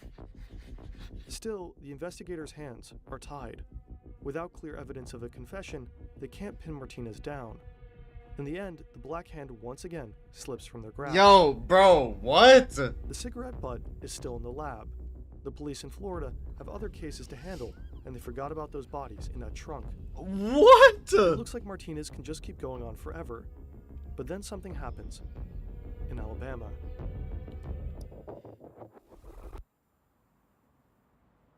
Early 2013, 35 years after the murder of Martinez's sister, 33 years after he shot David Badella for $500, Martinez is now 51 years old. He is once again visiting his daughter in Alabama. He spends a lot of time with his grandchildren, picks them up from school, dresses them up as Disney princesses, and has spa days with them. His daughter knows he's a criminal, but she thinks he's just a smuggler who helps to bring people across the border into the US. While at her home, Martinez has an idea. He learns that a friend of his daughter's partner needs help collecting a debt. He'll help him, but in reality he just wants to learn from the friend a little bit about his daughter's partner, Jaime Romero. Is he a good guy? He meets with a friend named Jose Ruiz. In the car, Martinez asks Ruiz about his daughter's partner. Ruiz says Romero is okay, but he proceeds to call his girlfriend names and a terrible mother. He doesn't realize it's Martinez's daughter. And so Martinez decides to forgive him, realizing that we're all human on this rotating road. Right, yeah. And naturally we can all make mistakes. He patiently tells Ruiz, "Hey, I'm her father, and that's not a kind way to speak about my daughter." No. Martinez decides that Jose Ruiz must die. But not right now. Well, People saw why? So he returns to California for the time being. Wait, and what? has allowed a few more weeks on Earth. On Wait, March 4th, why? 2013, Martinez is back. He goes on a little tour with Romero and Ruiz. They stop to stretch their legs in a remote national park. Martinez pulls out a gun, points it at Ruiz, and says, "The woman you insulted is my daughter, you bastard." And he shoots him twice in the head. He gets back in the car and tells the shocked Romero to drive and better keep this to himself. The police quickly discover the dead Ruiz and find a Walmart receipt with him. They review surveillance cameras and identify a companion of Ruiz. It's Romero. Yeah. He is arrested and suspected of murder. Shortly afterwards, Martinez contacts the police, providing Romero with an alibi and claiming that they were together at the time of the killing. But the police do not believe him, and Romero remains in custody. Okay. 1 month later, Martinez is visiting his son in Erlenmeer. Suddenly, the police start banging on the door. Martinez is convinced that they are there because of him. Romero must have talked. He flees the house, and a sheriff deputy named Crystal Darrington gives chase. In reality, Martinez had nothing to fear. The police officer doesn't know a thing about the murder in Alabama. She had come to visit Martinez's son because she is investigating a series of robberies and hopes for his assistance. She apprehends Martinez and brings him to the station. A colleague whispers to Darrington that the man she brought in is Hermano Negra, supposedly a contract killer responsible for several murders in the area. What? They could arrest Jose Martinez and hold him for being a felon in possession of a gun. And instead, he convinced them to let him go, and he offered to get them, get bad guns off the street. We have a lot of guns everywhere. Many of them are legal and many of them are illegal. And so the police were interested in kind of getting illegal guns, and Jose Martinez assisted them with this. They thought it was because he didn't want to get locked up. That may be true, but I think it's also because he kind of wanted to keep tabs on, he knew he'd committed this murder in Alabama. He knew he had all these other murders, and he kind of wanted to keep an eye on... Yo, is he smart? Did they suspect him? As Martinez collaborates with the police in California, an unsolved case in Florida is reopened. It's from 2006. The murder is of Javier Huerta. Investigators finally received the lab report regarding the cigarette butt. Oh my God. All those years ago. They get a hit. The DNA belongs to a man who had previously been in prison, Jose Manuel Martinez. A detective named TJ Watts takes on the murder case. At this point, Martinez is still not their primary suspect. Bro, but what? Watts is puzzled by why a Californian cigarette butt would turn up so far away in Florida.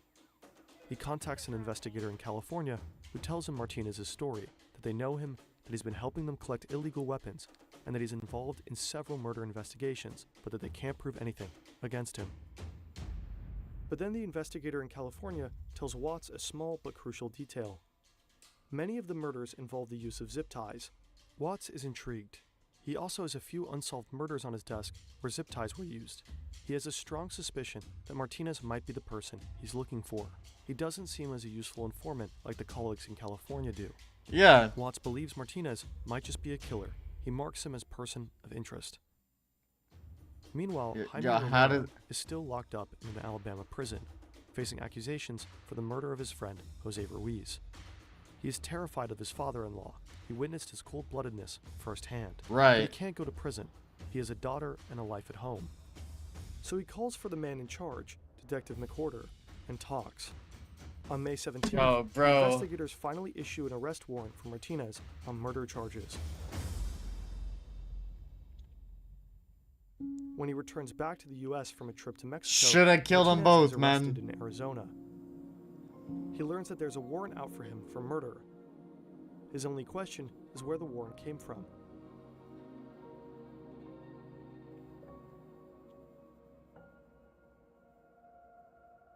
McWhorter is the first to hear about Martinez's arrest at the border. He immediately sets off for Arizona to personally bring him back. On the way back to Alabama, they talk about life, the military, and even share a pizza at the airport. Uh-huh. McWhorter is surprised at how little Martinez seems to care about being charged with murder. Upon arriving in Alabama, they are met by Detective Watts. He too had jumped on a plane to interrogate Martinez. Neither detective expects Martinez to confess. Perhaps he would spend time in jail and then make a mistake during a phone call from inside. Nah, this dude doesn't call no one, might man. Admit to being at the crime scene, but try to blame everything on Romero. But things take a different turn. Martinez confesses almost immediately to killing Ruiz. He also confesses to the murder case in Florida. He provides detailed descriptions of the crime scenes, the number of bullets used, and says, "If I hadn't done the job, someone else would have." But it doesn't end there. Martinez then asks for Crystal Darrington, the deputy sheriff from Tulare. When she arrives in Alabama, he drops a bombshell. He's a contract killer and has killed numerous people. He goes on to confess to one murder after another. Okay. Shot him in the head with a 22. Took my gun and I shot him inside the car in the leg. I even killed her brother. It was a long list. I mean, you know, Crystal Darrington said that she was just like frantically texting her bosses, like, "Oh my god, another one," you know, and then like I think the next day he's like, "Oh my gosh, I have another one." So it was a shocking list of murderers. He confesses to over 35 murders. Oh my god! They went back and reinvestigated all of them. Like, they didn't just take his word for it and tried to make sure it was true. And ultimately they decided that they believed it. Martinez is brought to trial for most, but not all of his murders. Some cases couldn't be resolved. At the time, he even faces the death penalty, which doesn't seem to worry him. I know I'm gonna go to electric chair if I die tomorrow. Okay. In the end, Martinez is sentenced to 50 years in prison in Alabama. 36 Ruiz, people, life in bro. prison without the possibility of parole in California for 9 murders, and 2 consecutive life sentences in Florida. Martinez certainly didn't make it easy for the police. He left few traces. Often there were no concrete pieces of evidence. and Yo, as a that's hitman, there were crazy. usually no direct connections between him and his victims. Especially in the 80s and 90s, police in California had a lot of murders to deal with. They had limited resources. Right. But there is also another reason why Martinez wasn't caught for so long. There are other people who would say, well, he didn't try that hard to get it, in part because the people that he was killing were not people that created these giant outcry. You know, I mean, he was generally killing people without very much power. And so I think that was sort of one of the heartbreaking things to me when I started working on this. Wait, that I what? went and found some of the family members of some of his victims, and many of them said over and over, like, it seems like no one cared that our relative was killed. And so I think that to me was sort of the craziest and most heartbreaking part of this case. Or like people just didn't care about the bodies? People didn't care about him? Yo, W video, man.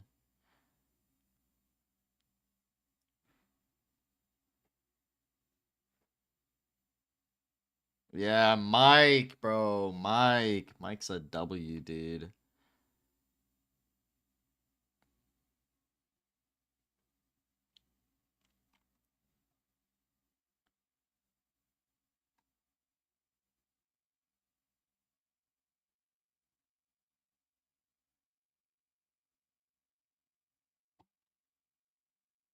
Yeah. Yeah, that's insane, bro. Oh my god.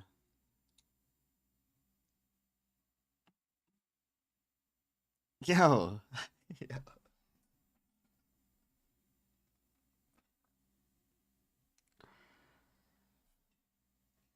You guys want to learn about Oklahoma?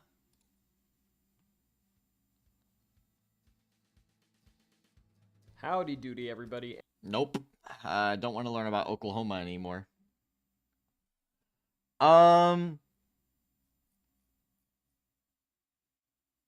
Yeah, yeah, let's not do that.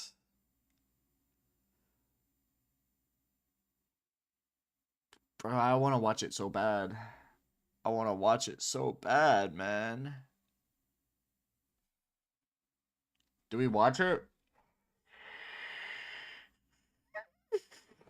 I think this is my last video until I come back. It needs to be a good one. I'm gonna go blow my nose though. So I'll be right back. I'll be right back.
Oh, I'm back.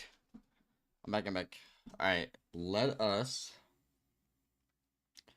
watch The Darkest Corners, and then I'm gonna eat, and then I'll be back after, like, so in total it'll probably be like 3 hours.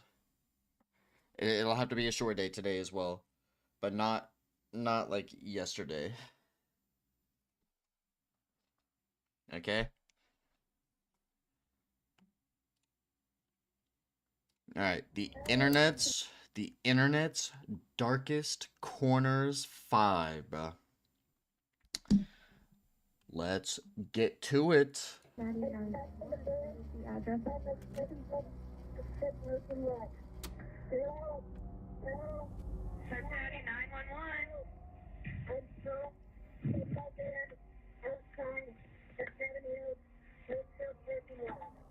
It's 3:16 p.m. on April 10th, 2018. A 911 operator receives a call from 16-year-old Kyle Plush, who had just experienced a freak accident.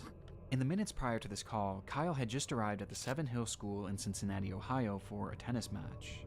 He had been driving a 2004 Honda Odyssey, a minivan that featured 3 rows of seating, with his gear for the day's match being stored in the very back.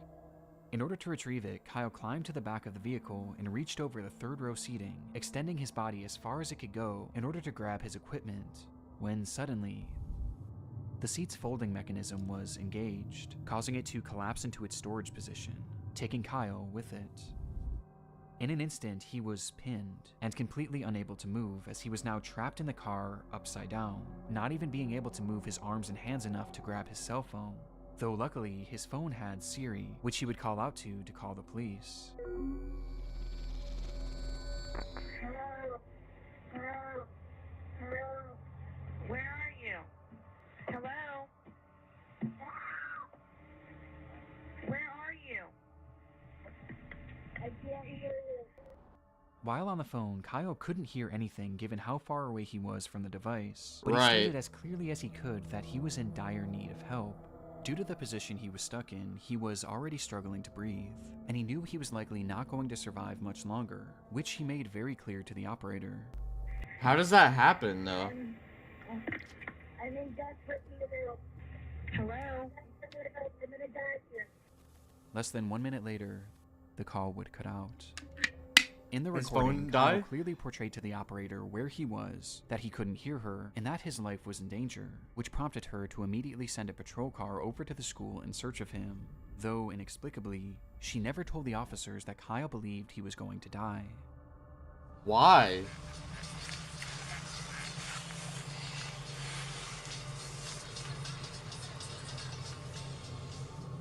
Not understanding how dire the situation was, the officers that pulled up to the scene didn't even bother to stop the car. Instead, they simply drove throughout the parking lot, unsure of what car was Kyle's. They didn't even bother to turn down their music or crack a window.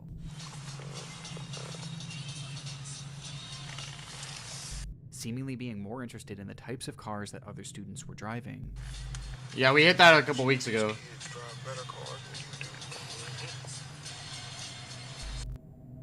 As officers continued their half-hearted search, Yeah, see, another phone call would be made to 911. See, that's the thing. Like, your Riz was taxed the second I hit 1K. It was Kyle, whose tone was now drastically different. I probably don't have much time left to tell my mom that I love her if I die. This is not a joke. After Kyle says his goodbyes, he tries one more time to relay what was happening, this time providing the parking lot he was in, along with the exact make and model of his car. This is not a joke. I'm trapped inside my gold Honda Odyssey van in the Southwood parking lot of Seven Hills Theft. Send officers immediately. I'm almost dead. At this point, officers No, were still they're in the more than parking that. lot looking for him. Help was literally just a few feet away, and on top of this, the operator was also able to get a ping from Kyle's phone, which gave coordinates to his exact location within just 5 to 10 feet of his vehicle. And yet, the dispatcher never passed this information along. Why? As Kyle remained on the line fighting for his life, the officers on the scene would pull out of the parking lot, close their report, and carry on with their day, stating, "I don't see nobody," which I didn't imagine I would. with this line making it apparent that those involved with the case never actually believed this situation was real, and instead viewed it all as a hoax.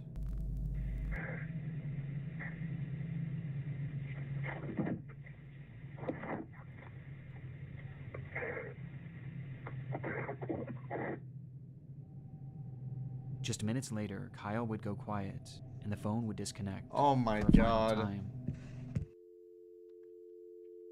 What are they doing? It would take 6 hours for that trunk to be opened, and not by the police, but instead by Kyle's father, who had no idea that any of this had taken place, seeking out his son's vehicle only to find Kyle flipped upside down in the trunk.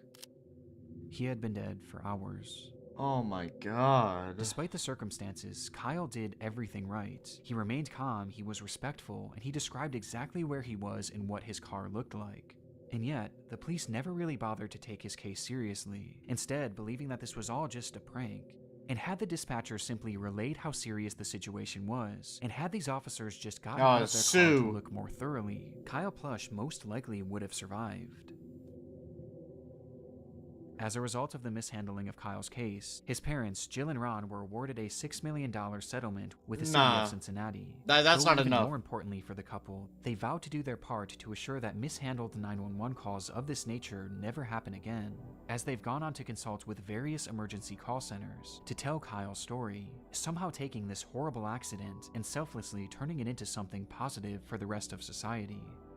Today, these phone calls remain relics of a grave error made by law enforcement, and a life that never should have been lost, with these recordings now being forever immortalized in the internet's darkest corners. That is crazy how a dispatcher is not like... Metamorphosis possible using computer graphics. We're going to play a game! Is it hide and seek? Yes, it's hide and seek! I am sick and devastated. L officers, man.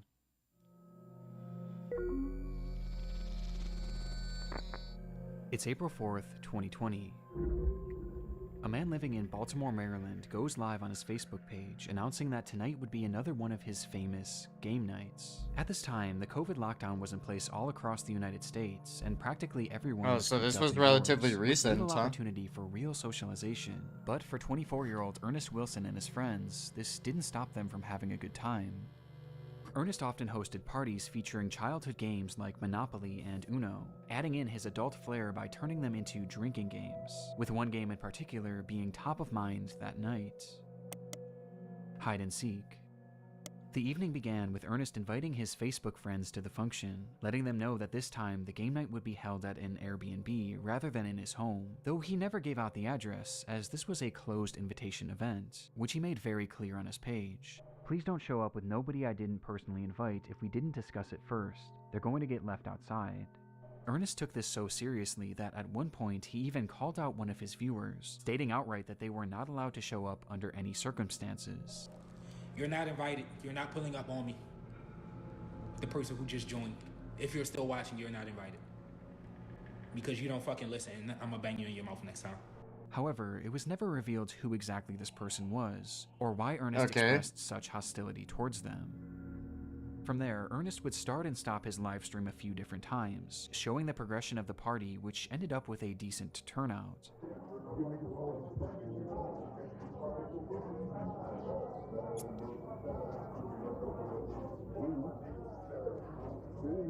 And by 2 a.m., with there being no signs of slowing down, it was time for the main event. Okay.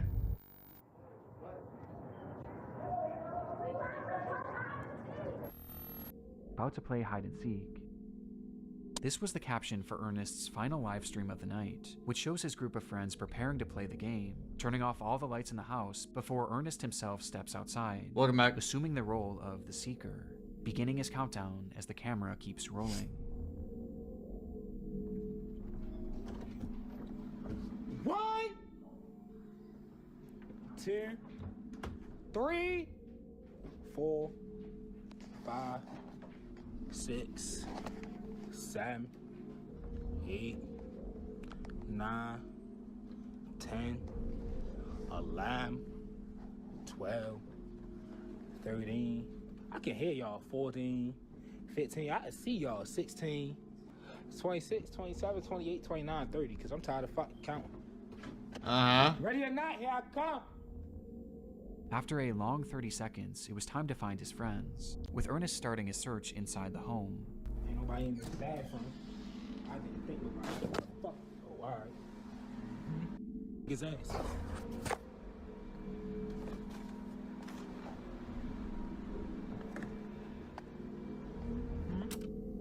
Until he notices something. Next time they on y'all ass. Down here. The front door locked. Dumbass. I'm on your ass.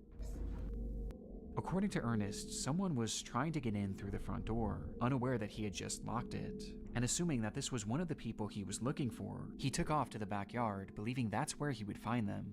And sure enough, he did.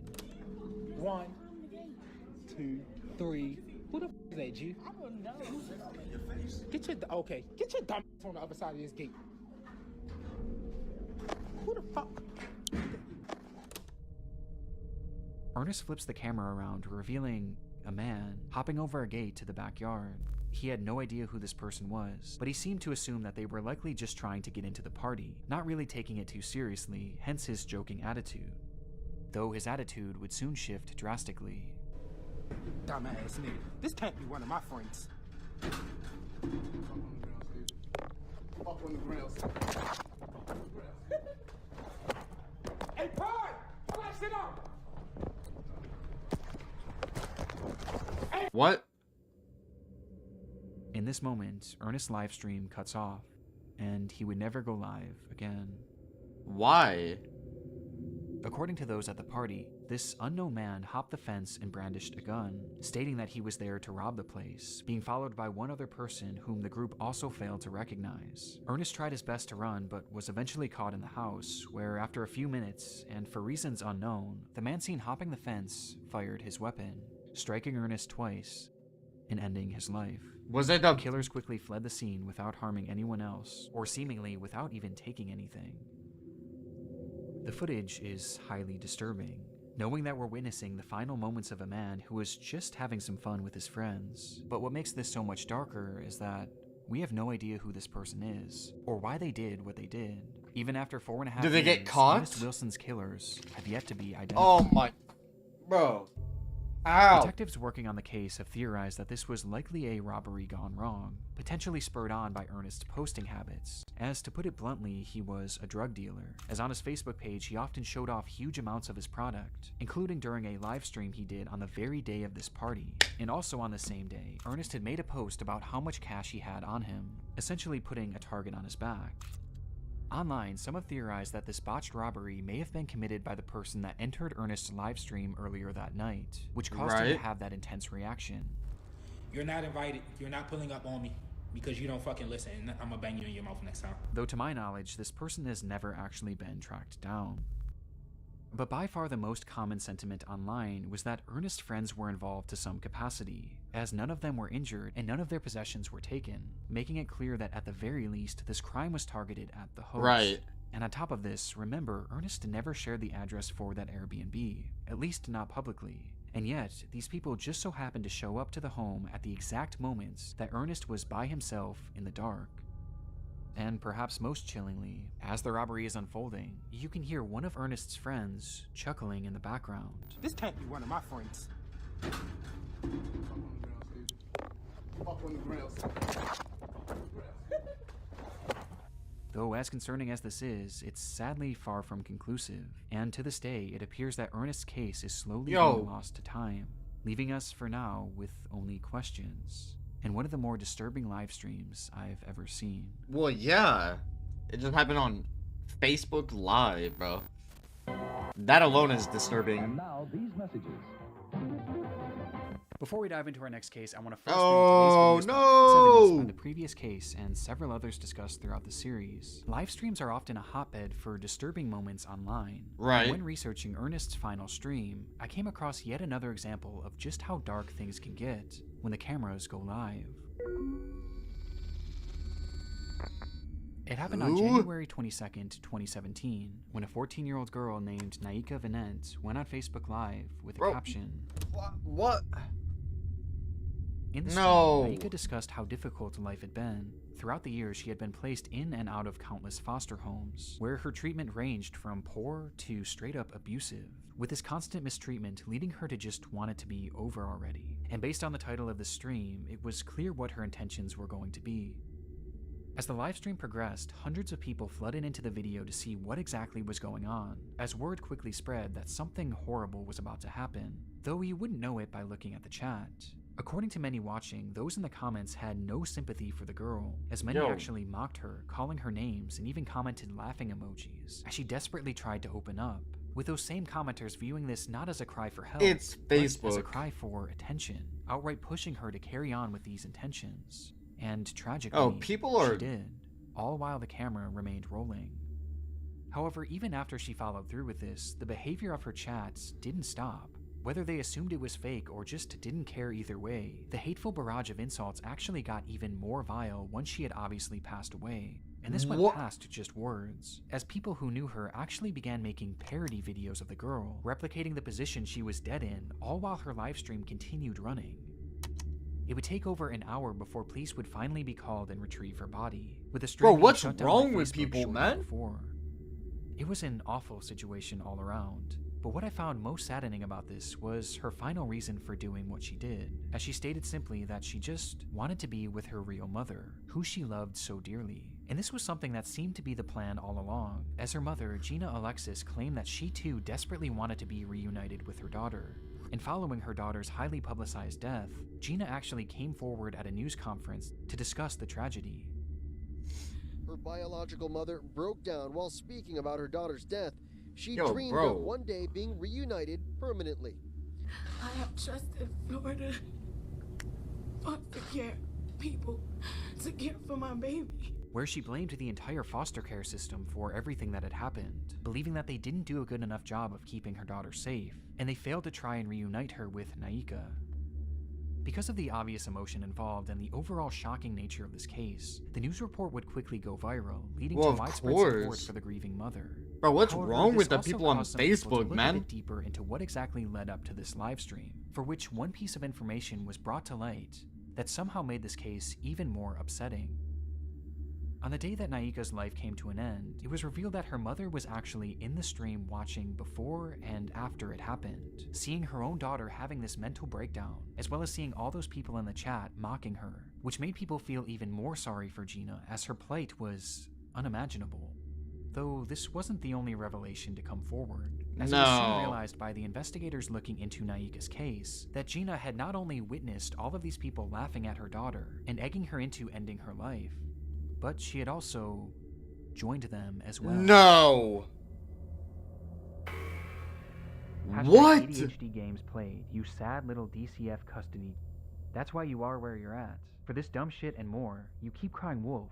You dead, you will get buried, life goes on after that doesn't listen to their parents, trying to be grown, seeking boys and girls' attention instead of her books. In a live stream where one of the last things Naika ever said was that she desperately wanted to be reunited with her mother, that same mother was not only watching, but actively pushing her to follow through on her plans, leaving this comment where she outright says that it doesn't matter if you live or die, life goes on. And it got even worse. What? The media also discovered that the reason Naika had been removed from her custody to begin with was because Gina had beaten her 30 plus times with a belt when she was only 6 years old. On top of this, Gina often texted Naika saying that she wanted nothing to do with her, despite the young girl frequently reaching out and begging to be part of her life.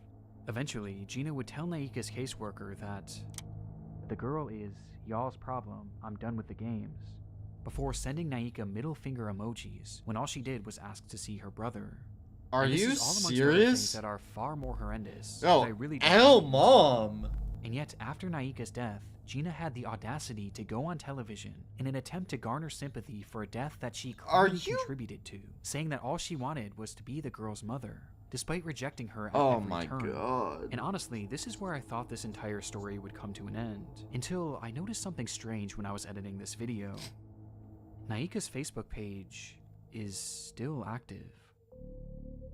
It's no longer posting anything original, but instead, the account is consistently reposting content from another page, a page run by Gina.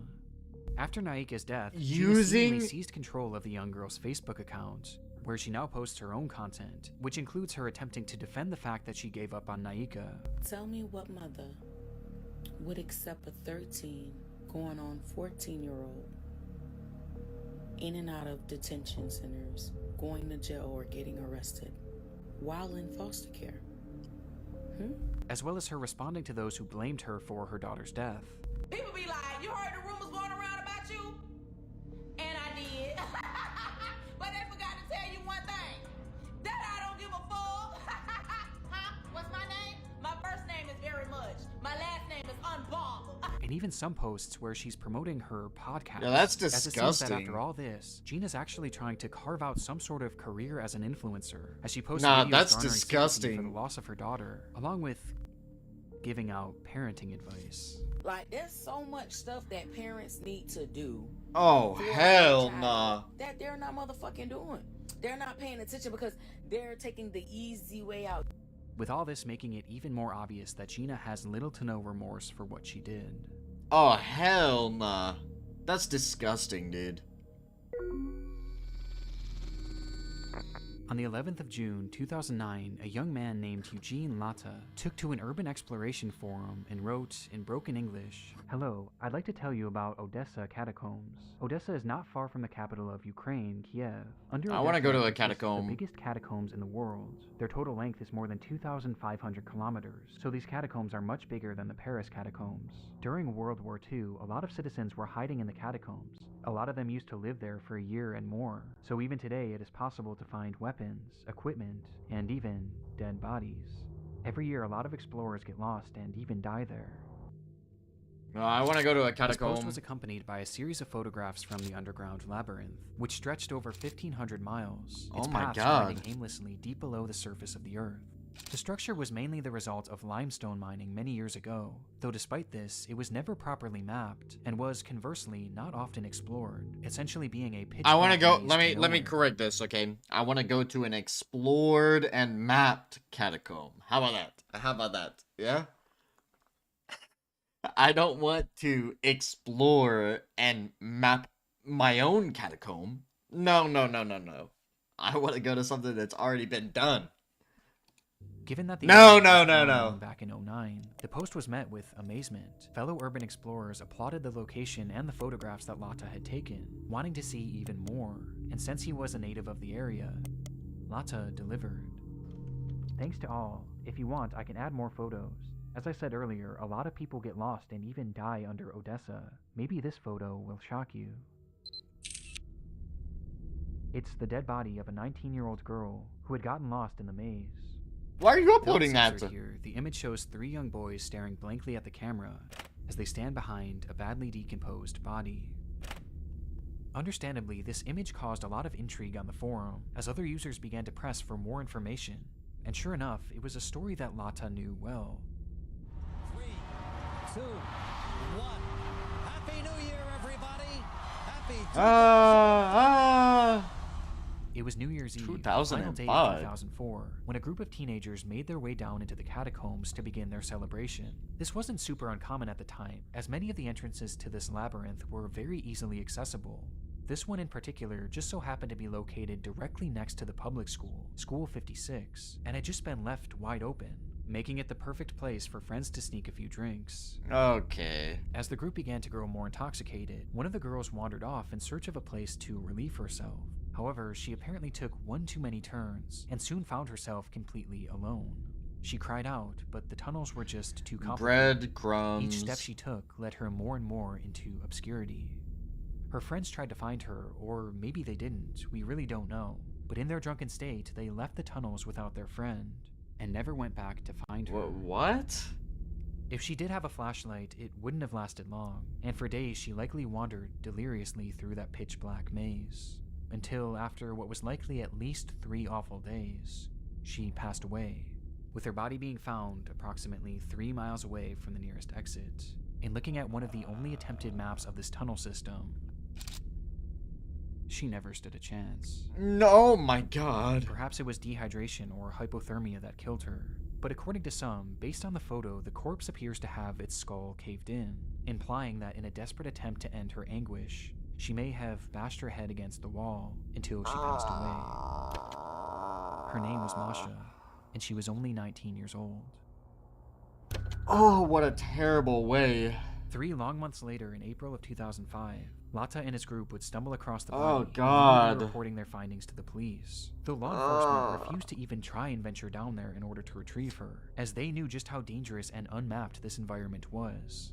It would take 2 long years for her body to be recovered, thanks to a friend of Lata writing a strongly worded letter to the government that included a photo of Masha's body. The story is unimaginable. To be trapped in a place like this with no means of escaping, it has to be the absolute worst way to go.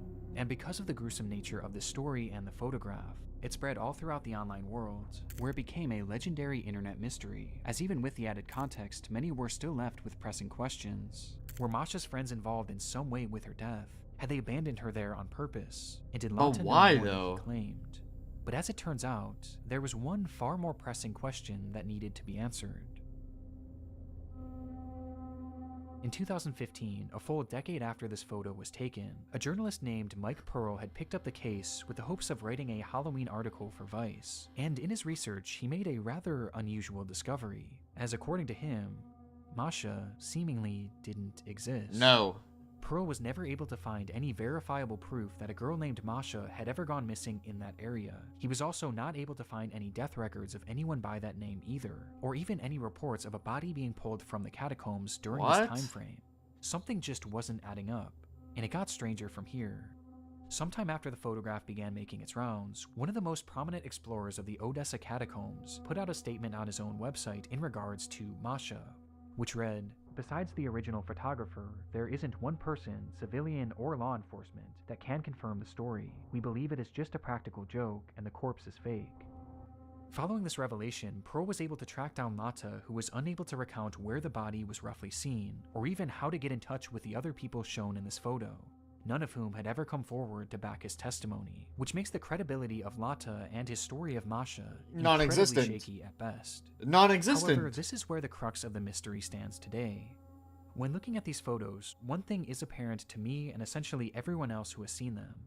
The Diddy corpse did shown everything wrong. Seems very real. It matches the decay of the bodies found in similar environments, with that one prominent Odessa explorer eventually deleting his statement at some point over the years, leaving the general consensus that this is in fact a real corpse. But if the story of Masha isn't true, then who is this? Yeah, who's Well, we have no idea. whose corpse is it? It's entirely a mystery. But the reality of the situation is that bodies being found down in these catacombs isn't totally uncommon. Over the years, many Right. explorers have gotten lost down there and suffered the exact same fate as the story of Masha. But on top of this, these tunnels have also been used by murderers as a dumping ground for their victims' bodies. I mean, yeah. With either one of these scenarios being possible in this case. Though the frustrating part is that we may never actually know who this person was. Nah, or that's how they crazy. died, as I and many others have doubts that this body was ever actually recovered, just simply due to lack of public information and news reports about it. And instead, the reality is that this corpse is probably still down there somewhere, and has simply been lost to time, as sections of the catacombs have been known to flood and cave in, sealing them off from the outside world forever. So for now, and potentially the rest of time, the story of Masha will remain an internet mystery. Nah. See, like, that's why you just don't go into unexplored catacombs, you know? Like, let the professionals do that if they want to be called professionals. They're willing to, like, give their life to the cave. Like, I can't imagine that. Like, why? Why? It's September 1985. A hunter trudges through the wooded terrain of Christie Creek, Montana, on the trail of something big. He had been hunting a large black bear and managed to land a single shot, causing the animal to Wait. take off and leave behind a Why are you hunting a bear? Why are you hunting bears, dude? They don't do anything wrong. trail of blood. He followed this trail all throughout the remote region before stumbling across a shallow ditch, where he would find a body. Though not the body of the bear he had just shot, and rather, the body of a woman reduced to bone. The remains were quickly sent off for forensic analysis, though very little could be determined other than the fact that she was a young woman, and that she had been murdered, as they found 2 bullet holes in her skull. With there being essentially no other information to go off of, a special team at the FBI started creating a composite of what this woman may have looked like. This was the result. Oh, huh? This was their first attempt at depicting this Jane Doe, who they would later dub Christy Crystal Creek, though it wouldn't be their last. Yo, oh The hell uncanniness no. of these depictions is undeniable, and recently I've fallen down this rabbit hole of disturbing police sketches and recreations. As though these can often be very helpful and do lead to legitimately good results, there are often times where they appear almost non-human, with many examples like Christie's being shared online on the FBI's website in order to enlist the public's help in identifying these victims, with one of the more notorious examples coming decades later in 2014. The discovery was made on June 5th of that year, when a group of highway workers were mowing grass in the town of Geneva, Wisconsin, when they noticed a pair of strange-smelling suitcases. Inside them were 2 bodies belonging to 2 women, both in various stages of decomposition, and both Strange-smelling? appearing to have been strangled to death. One would quickly be identified as 37-year-old Laura Simonson, while the other was in much worse shape, and distinguishing her facial features proved extremely difficult. But this didn't stop them from trying. This is Lock it up. Lock it up in a case. Lock it up in a case and perform the ritual. Put the egg in the center of the room and sage the entirety of any room that this belongs in. This is one of the more infamous Nah. examples out there due to just how unnatural it appears, with the face of this woman being turned into a meme and even being used in a video game. But to me, there's one example that I've never been able to shake, as the entire story and its recreation gives me such an uneasy feeling. The discovery was made all the way back in April of 1977, when a couple in Alberta, Canada had returned to their often abandoned cabin in order to empty the septic tank, only to find a body floating inside. The body was in brutal shape and showed signs of extreme torture, as the man had been beaten, mutilated, burned with cigarettes, and even shot multiple times. And due to the condition of the body, it was impossible to identify him, though regardless, a recreation was made, and using a computer model of the man's skull, they slowly pieced him together. Oh god. Oh hell nah. Wait. Wait, that's not He'd bad. later be dubbed Septic Tank Sam.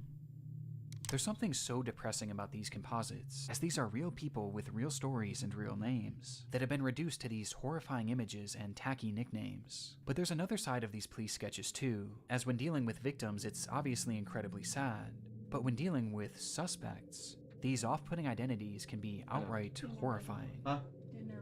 Okay. Over the years, there's been numerous unidentified killers who law enforcement were not able to positively identify, forcing them to turn to these same methods of sketching and recreating, with one of the darkest examples being that of the Lake Bodom killer.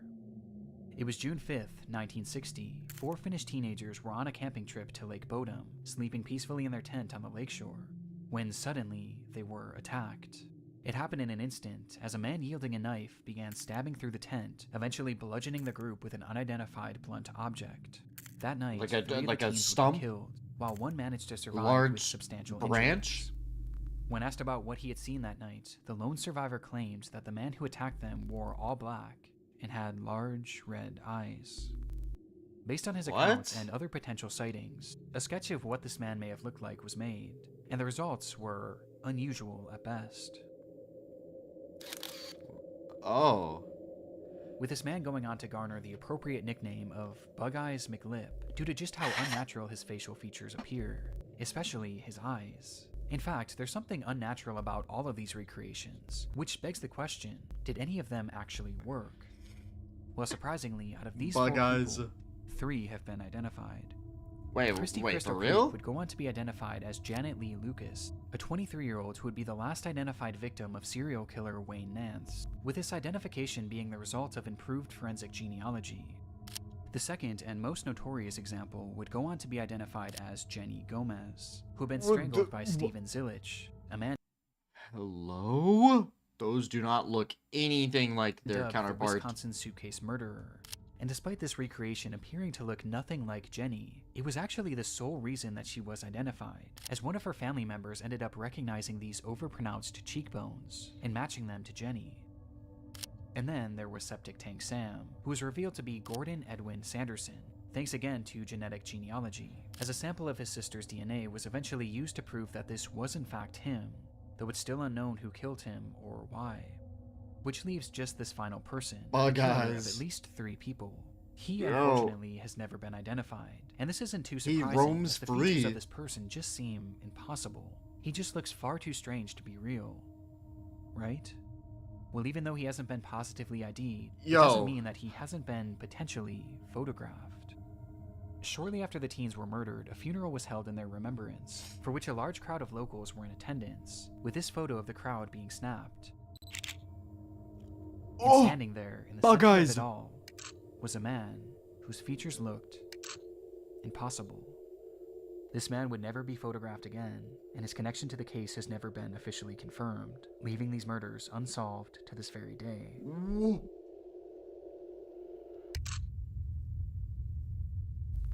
Yo, that's the Bug Eyes dude. Oh my god. Yo, W video. W video, man.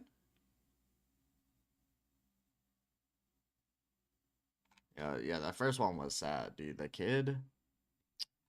And no, W video though. W Nick Crowley. Alright, listen. I got dinner, and then after dinner I gotta go like do some stuff at the storage. I'll be back in like 2.5 to 3 hours, okay? Alright guys, I'll see you the next time. Bye. Bye.